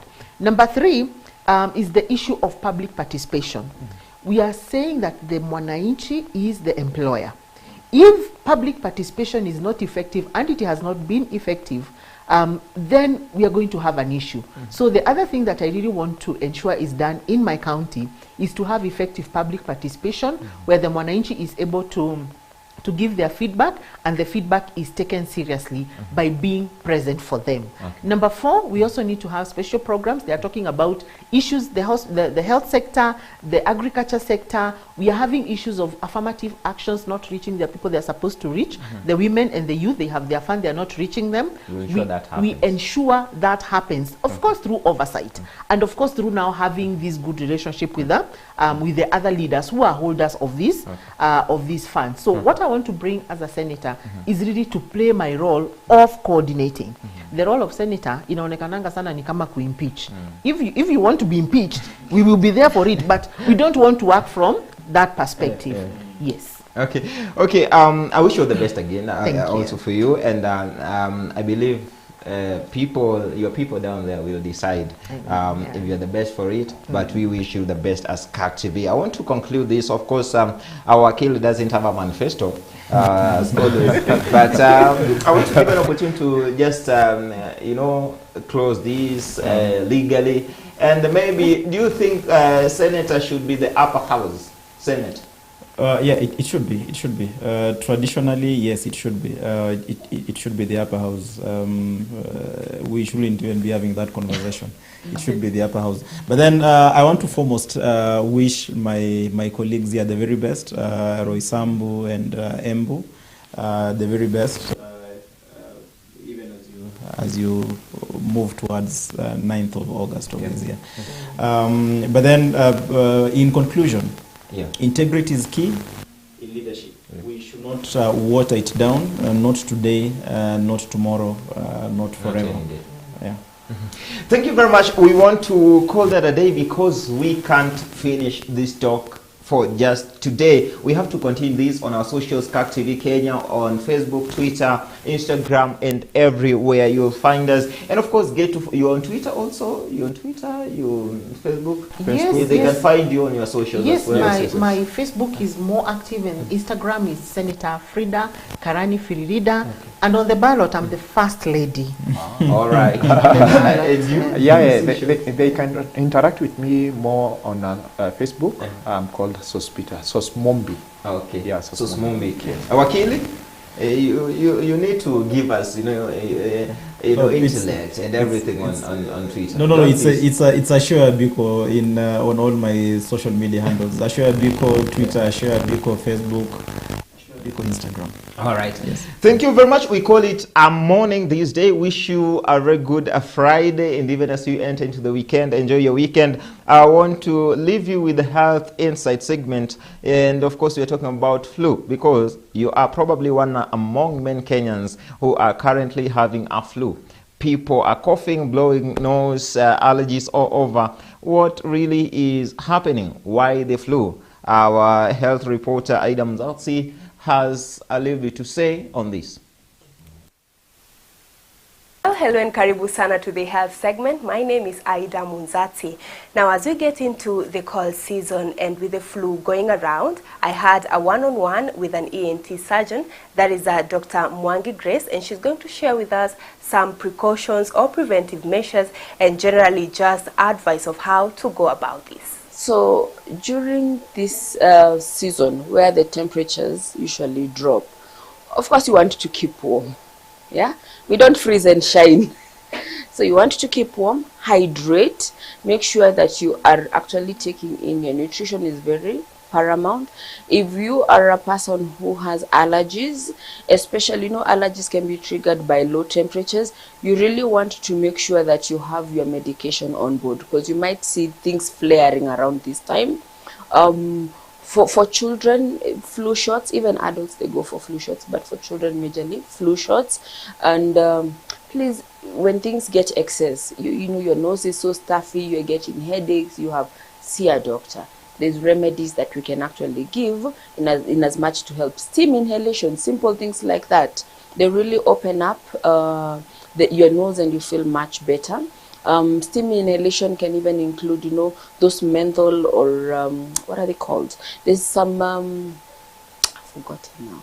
There's steam inhalation, which basically makes sure that you're able to open and, moisten your nostrils. Really goes a long way, and even it can help to alleviate cough. Yes.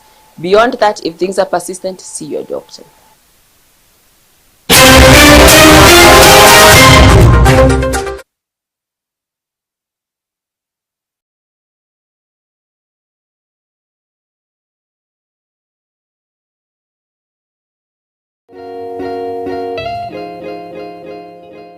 Communion with a difference. It's easy to set up, no worry of spills, contamination or waste. Prepared with very high hygienic standards and strict quality dedicated equipment.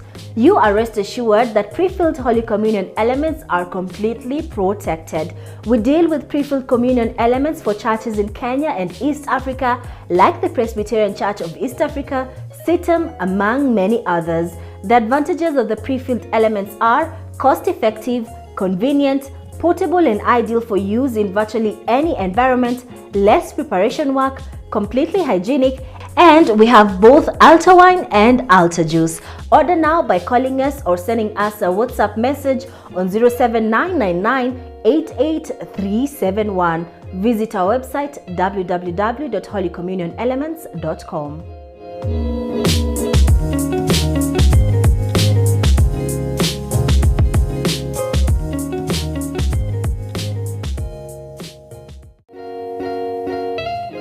There are common questions about tithing, such as, must I write my name on the tithe envelope? Is tithe 10% of gross or net? Must tithe be brought to church or be given to the needy? Should my pastor know about my tithing records? How frequently should I tithe? Is it right for man and wife to tithe in one envelope? Should our children give offering? And must I tithe from a loan? Find all these answers in the book, The Tithe Weapon in Spiritual Warfare by Elder Njenga. This book is available at the PCA Bookshop South in Nairobi. Come get one and learn more about tithing. Thika Motor Dealers, the #1 dealer for Isuzu brand motor vehicles in conjunction with Family Bank, now have a mouth-watering deal for PCEA churches and their sponsored schools. Thika Motor Dealers are now offering up to 100% financing for buses ranging from the 25-seater, 33-seater, 46-seater and 67-seater. For more information, visit TMD dealer shops in Thika, Ruaka, Karatina, Athi River, and Machakos, or even call us on 0800 720 797. Thika Motor Dealers, your trusted logistics partner.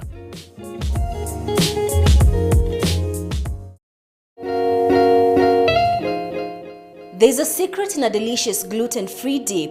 Golden Chef has the most tasty dip which comes in different flavors: sweet and sour chili dip, barbecue chili dip, sweet and sour dip, and the barbecue dip just packed for you. We shall deliver wherever you are.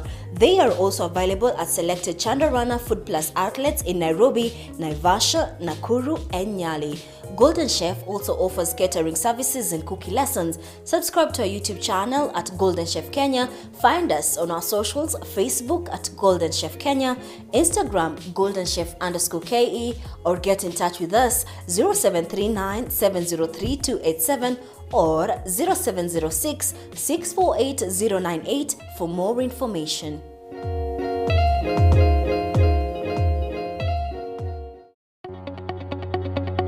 We welcome your feedback on our programming. For questions or comments, kindly get in touch with us via email info@kaktv.org, SMS 011 220044, or call us on 0794 588 054.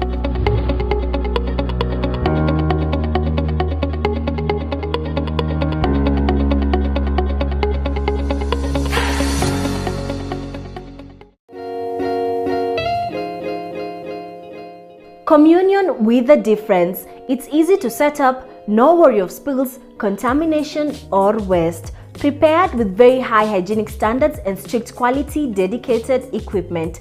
You are rest assured that pre-filled Holy Communion elements are completely protected. We deal with pre-filled communion elements for churches in Kenya and East Africa like the Presbyterian Church of East Africa, CITAM, among many others. The advantages of the pre-filled elements are cost-effective, convenient, portable and ideal for use in virtually any environment, less preparation work, completely hygienic, and we have both altar wine and altar juice.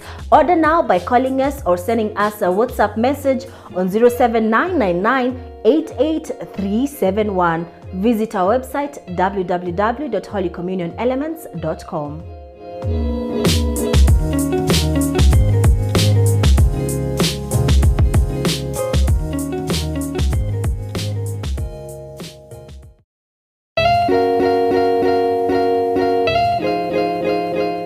Tumaini Institute of Management Studies, licensed by TVET, is a college that specializes in credit management, offering certified credit professional, CCP, and other CASNEB courses.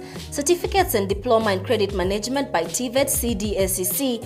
Other courses offered are sales and marketing by NEC, computer packages, other IT-related studies like graphic designs, video editing, and many more. We are located at Coffee Plaza 6th floor in Nairobi, opposite Easy Coach bus station along Haile Selassie. For more information, contact us through 0704 147 682 or 0722 681 114. Email us info@tumainiinstitute.ac.ke.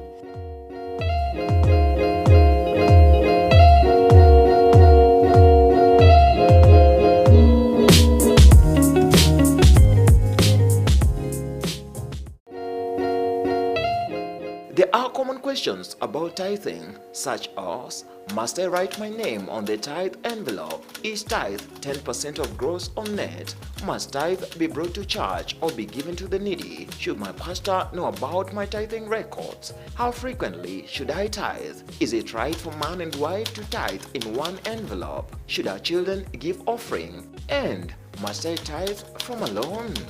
Find all these answers in the book, The Tithe Weapon in Spiritual Warfare by Elder Njenga. This book is available at the PCA Bookshops outside Nairobi. Come get one and learn more about tithing.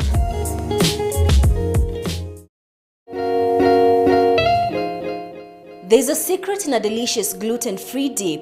Golden Chef has the most tasty dip which comes in different flavors. Sweet and sour chili dip, barbecue chili dip, sweet and sour dip, and the barbecue dip just packed for you. We shall deliver wherever you are. They are also available at selected Chandarana Food Plus outlets in Nairobi, Naivasha, Nakuru, and Nyali. Golden Chef also offers catering services and cookie lessons. Subscribe to our YouTube channel at Golden Chef Kenya.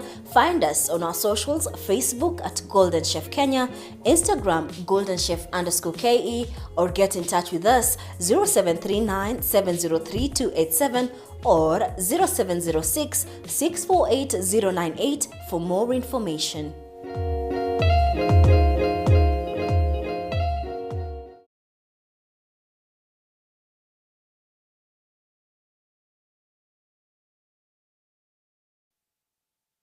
September, October, November, December.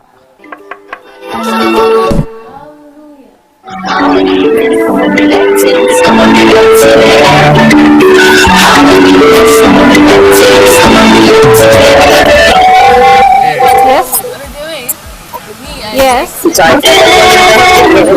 Uko mbali ama uko karibu? I do sing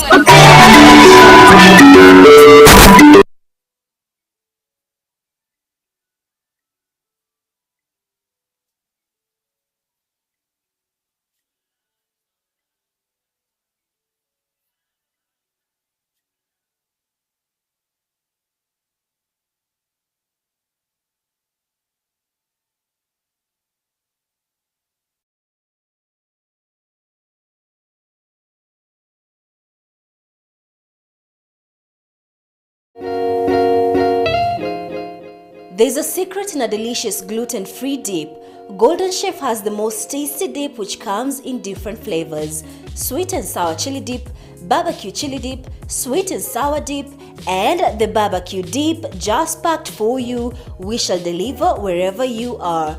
They are also available at selected Chandarana Food Plus outlets in Nairobi, Naivasha, Nakuru, and Nyali. Golden Chef also offers catering services and cookie lessons. Subscribe to our YouTube channel at Golden Chef Kenya. Find us on our socials, Facebook at Golden Chef Kenya, Instagram Golden Chef_KE, or get in touch with us 0739 703 287 or 0706 648 098 for more information.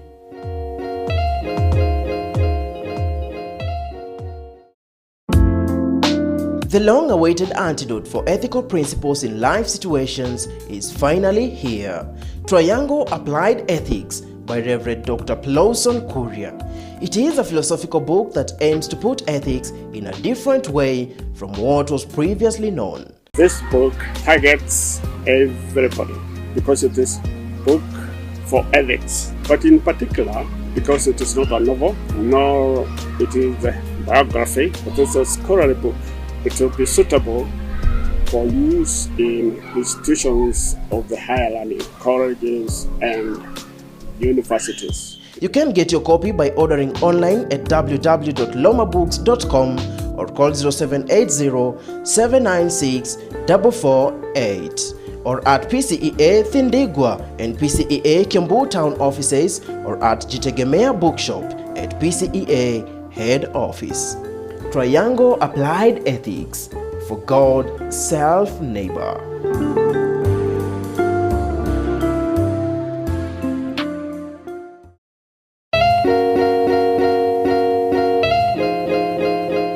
Tumaini Institute of Management Studies, licensed by TVET, is a college that specializes in credit management, offering certified credit professional, CCP and other CASNEB courses, certificates and diploma in credit management by TVET CDSCC, other courses offered are sales and marketing by NEC, computer packages, other IT-related studies like graphic designs, video editing and many more. We are located at Coffee Plaza 6th floor in Nairobi, opposite Easy Coach bus station along Haile Selassie.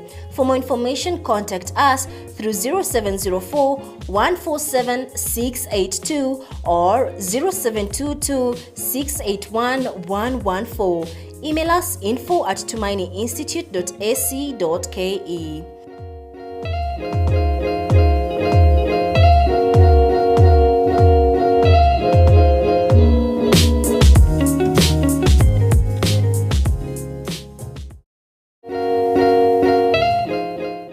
There's a secret in a delicious gluten-free dip.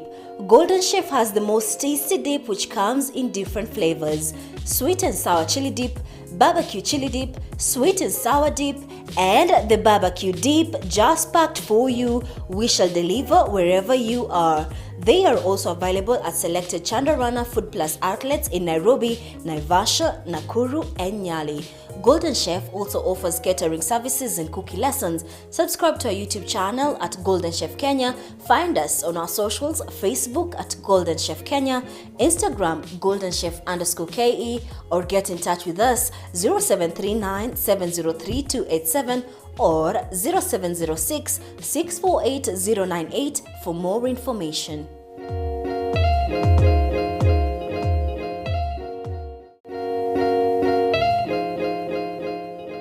Communion with a difference. It's easy to set up, no worry of spills, contamination or waste. Prepared with very high hygienic standards and strict quality dedicated equipment. You are rest assured that pre-filled Holy Communion elements are completely protected.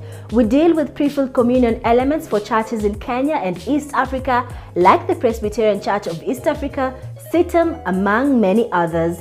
The advantages of the pre-filled elements are cost-effective, convenient, portable and ideal for use in virtually any environment, less preparation work, completely hygienic, and we have both altar wine and altar juice. Order now by calling us or sending us a WhatsApp message on 07999 88371. Visit our website www.holycommunionelements.com.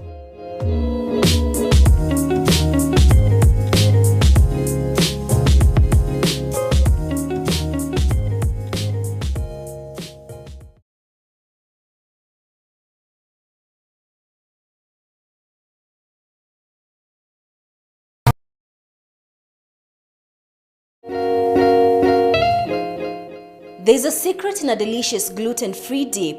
Golden Chef has the most tasty dip which comes in different flavors.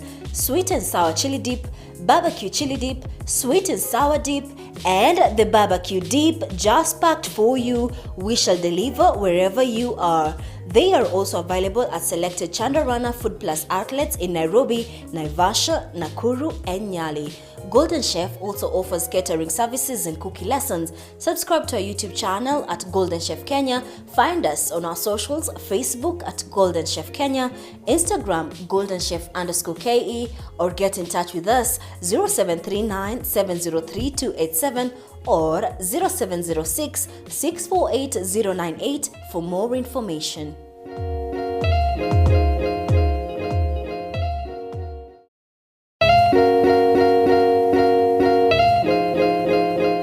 Tumaini Institute of Management Studies, licensed by TVET, is a college that specializes in credit management, offering certified credit professional.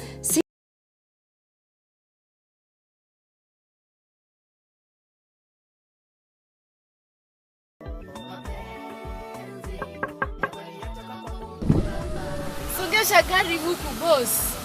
Haya. Ni wewe. Sasa fitana. Mambo. Nataka niende mpaka mbele mpaka wapi? No. Niko nataka ule. By the way, me I like to sing. That's what I love the most. Nah, I do sing when I'm alone in church. Yeah. Am I any bathroom singers? No. Super bathroom singers. I can give you something. You can sing something. You have any song you've ever written? Yes. Everyone is here. Everyone is here. Yeah, ajabu, ajabu, ajabu, ajabu, ajabu, yeah, ajabu. Achia hapo. What? Yeah. Na hujaimba man.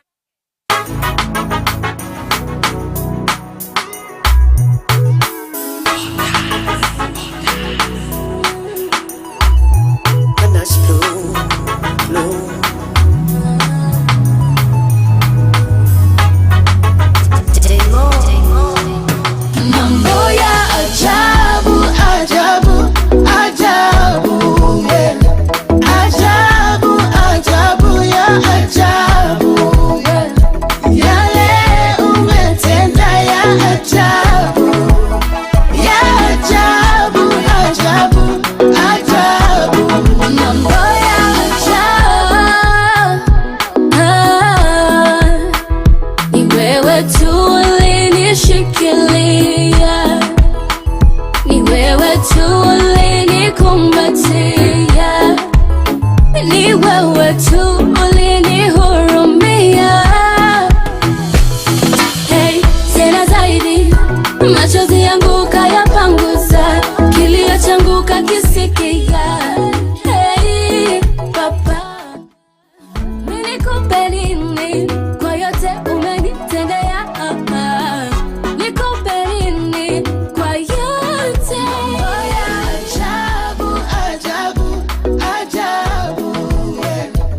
Ajabu, ajabu, ajabu, yeah. Yale umetenda. Ajabu, ajabu, ajabu, mambo ya ajabu. Ancient of days, Almighty God victorious, mighty Redeemer and the lover of my soul. Your love pulled me up from the miry clay, set my feet on the rock to stay.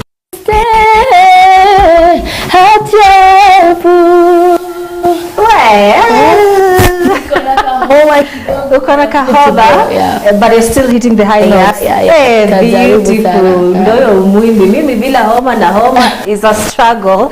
Really, a very good morning to you. Thank you so much for staying thus far with us in Kirk in the morning. My name is Kirk. With me today in studio for the guest artist segment is Mabel Memskia. He hit very high notes na hoba. So you can imagine without homa, very beautiful song right there. Oh, thank you. Collaborated by Mbuvi. Yes. Tell us about that song. Well, okay. How I met with Mbuvi, I was actually working as a security lady in town. Okay. Yeah. Pale Biashara Street. I used to see a lot of big artists coming into the hotel. The name of the hotel is After 40 Hotel. I used to see Akina Willie Paul. I used to see Jalango. These big artists, even Saizate and DJ Mo. They just used to come and chill out. And there's this night, I usually work at night actually. Okay. Night shift. So there's this night I met with Movie. I just felt so at ease because I normally don't greet celebrities because of the mentality that they will snob me and blah blah blah. Yeah. But this particular one, I just felt free and breakthrough to go. But although I was a little afraid, there was a colleague who was there with me who just told me, by the way, uoga wako unaweza kumaski. You never know what just could come out of. Yeah. And I just went on and I asked Movie for selfies. Movie is so humble, he's so down to earth, and he took his phone and he took selfies with me and sent to my number. And I actually went on and told him that, hey, mimi napenda kuimba, napenda God. Sijui nikipata tu nafasi chance ya kuimba wimbo moja peke yake, I mean I'll then call you if you can open that door for me. And he was like, okay, he was so in a hurry, so he told me to sing an a cappella, actually singing something in Swahili and then send to him, then he can see what he'll do about it. So mimi huyo nayo kwa washroom nikaimba the famous song people know. Kwa sauti nikubalia. Mataifa yote yatakusanyika mbele zake Bwana Mwokozi wakimwimbia, Bwana wakimwimbia, wakimwimbia. Whoa, okay. I sang that song and I sent to him. Bubi alipenda akasema, this voice Kenya must hear and we must minister with this with the song. Na hivyo ndio the next day he came with the 10 people, a whole team of the videographer, the one who was gonna shoot the video, the producer, the makeup team. I mean the whole crew, and I was like, ajabu. Ajabu. Na kama that's not enough, we went to the studio. I had written the song, we recorded, but then akasikia a song and it was like, I'm gonna put my verse in the song, and I was like, ajabu. Why not? So it just had to be ajabu. And after that, the song was received so well. Even my own father, who was not saved, was like, I have to know this your God. Let's go to church on Sunday. Wow. Yeah, so that's ajabu.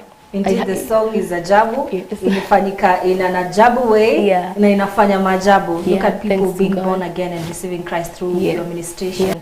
Wow, that's such a blessing. Oh, okay, let's look at when did you start singing really? Because umenielezea ilifanyika tu haraka haraka kwa njia ajabu. I'm imagining if it was your first song, tungeona. But here you are. I mean, tell us journey yako imekuaje? So I know I could sing at the age of 8. Hapo nakumbuka my bro akiteta sana because I used to spend lots of time in the shower kuimba. Mtu anazanga tu kama bathroom singer like bathroom records. So in primary school I used to sing a lot in the PPI.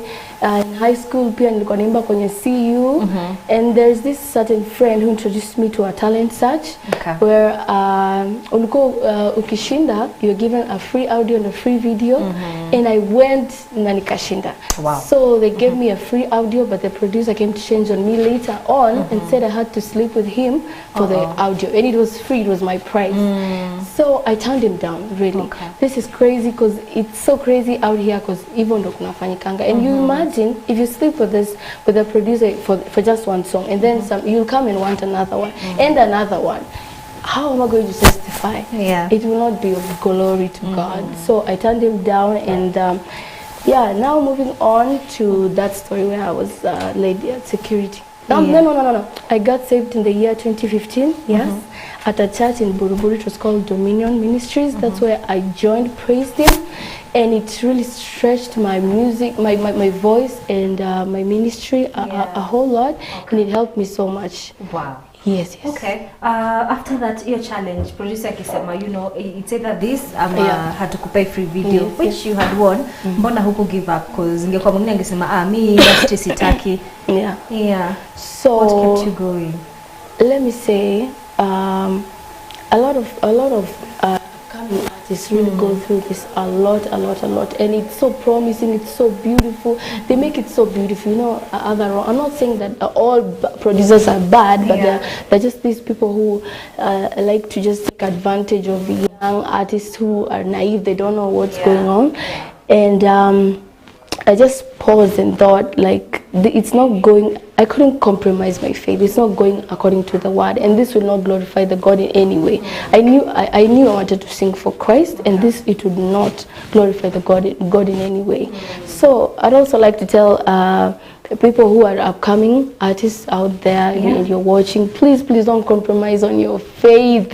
Just know, if this is not in line with God says, please just turn it down. I mean, God will just open a genuine door, really. Yeah. Because look at the amazing and he did. Yeah,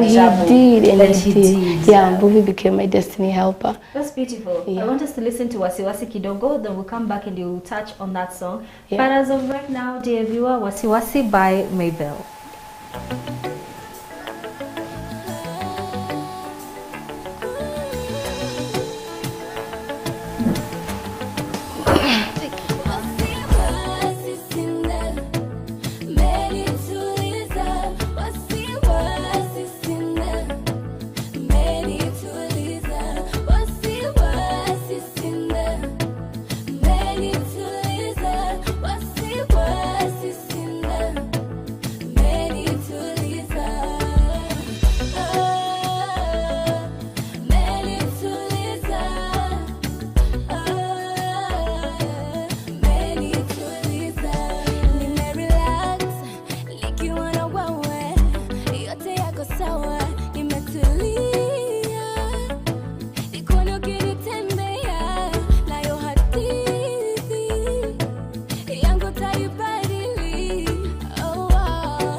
I'm ready to listen. Ready to listen. Wow. Yani, after all those challenges you went through, bado unasema hauna wasiwasi. Because God has calmed everything. That song, when I was writing that song, nilikuwa na wasiwasi, to be honest. You know, even if you're saved, there's that time that you know you're not supposed to be worried, but unapata na kuhit. Then the word of God reminded me, I don't know, it's the book of, it reminded me that we are of more value than the birds of the air, and the birds get to feed, and what about us? How much does the Lord care for us? So let's not worry about what you're going to eat, what we're going to dress, because really we are more valuable, and God will take good care of us. And that's true. And I woke up and I stood up and I said, I'm not worried. That's the song. That's the song. Wasiwasi kazaliwa. Yes. Wow. To take you back kidogo, here you are. Before you started officially to release your music, you are a watchman. Watch lady. Watch lady. Sorry. All right, watch lady. You met with Mbuvi. You released Ajabu. Then Wasiwasi, which was 1 year ago. During that period, what are you doing? Did you go fully into ministry, Ama? All the time I recorded the Wasiwasi. Yes. Yeah. I went full into ministry, and I you know, a lot of people out here, even people who call themselves gospel artists, a lot of people, you know, sometimes you don't even have a church to go to. You say you're a gospel artist, you don't even know why exactly you're singing, because a lot of of people who don't have a place or to call church or spiritual fathers. They end up just misleading others in terms of that they're gospel artists. And I didn't want that to happen to me, so I said I must know this God, I must know I want to sing, and it must be a ministry to me. Actually, not just an. That's why I call myself a minister, not an artist, because to me it's more of a ministry. Yes, more of a ministry. Okay. Yes. Wow. So here you are with a new song. Yes. Very recent, Wow. Huruma. It is a very nice song. Yes, thank you. Tell us about this song. Story yake imekuaje ukirelease? So, Huruma, well, me, I just paused and I said, really, God is so merciful. He's full of mercies, which are brand new every morning. And as in, we have committed a lot of sins. Yani ukiangalia zile sins umefanya, you yourself, you can't even forgive yourself. But God forgives us, even when we're not deserving of the forgiveness. So how great is God? I just had to do this for him, as in like, kwa huruma zako. I really emphasize on the mercies, because we have to reach a place where we don't understand the things of God in a surface level mentality. We have to go beyond the surface, because God is full of mercies, really. Yeah, akatuokoa, and he's still sustaining us. He provides for us, guides us. Let's talk about, other than that, one challenge you faced while starting out. How has the journey been so far from Ajabu to Huruma now? Challenges. So, okay, I'm a mom. All right, wow. Thank you. And trying to balance up and pale. It's not been easy, because you know when you get a baby now, kidogo na pause, you take care of the baby. It's not been easy, but I have a really great support system, which is my family, especially my lovely husband. Thank you so much for like supporting me and my family, my in-laws, my brother. Thank you so much, guys. Support sana. Mafans wakupate wapi kwa social media? So fans can get me on Instagram at Mabel_music, and follow me as I follow Christ.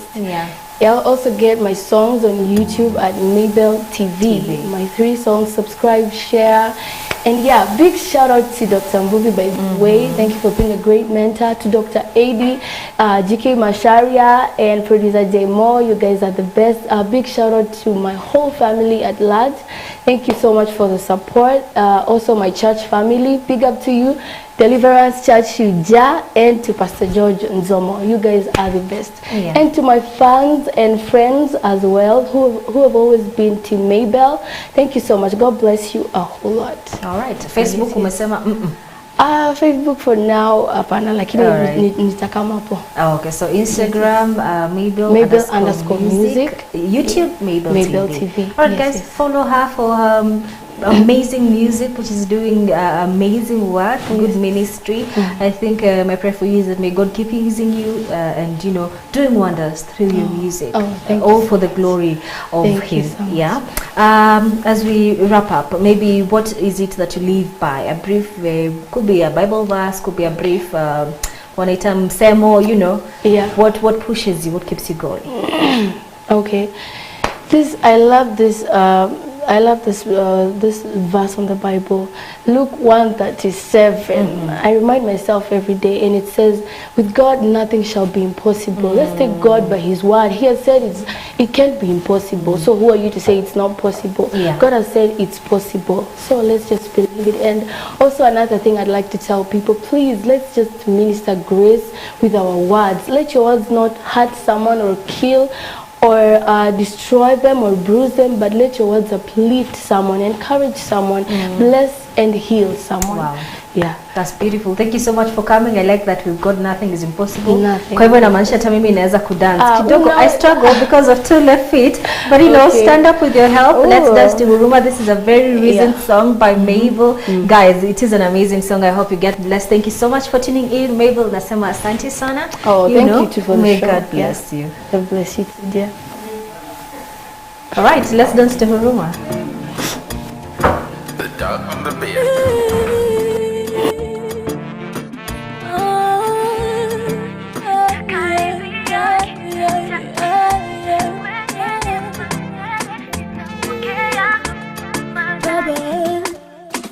Oh, Huruma,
nitapokea huruma zake za jana, leo na milele, na karibia kiti cha enzi kwenye neema tele, nitapokea huruma. Wow.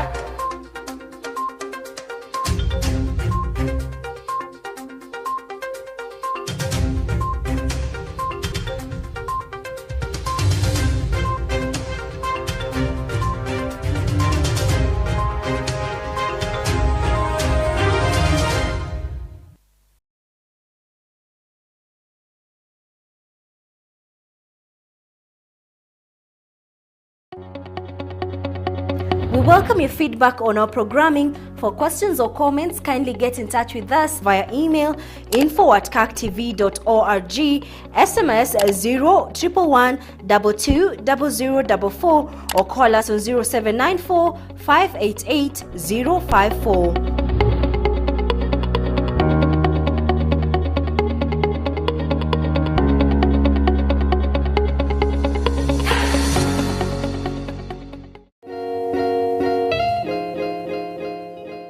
Communion with a difference. It's easy to set up, no worry of spills, contamination or waste. Prepared with very high hygienic standards and strict quality.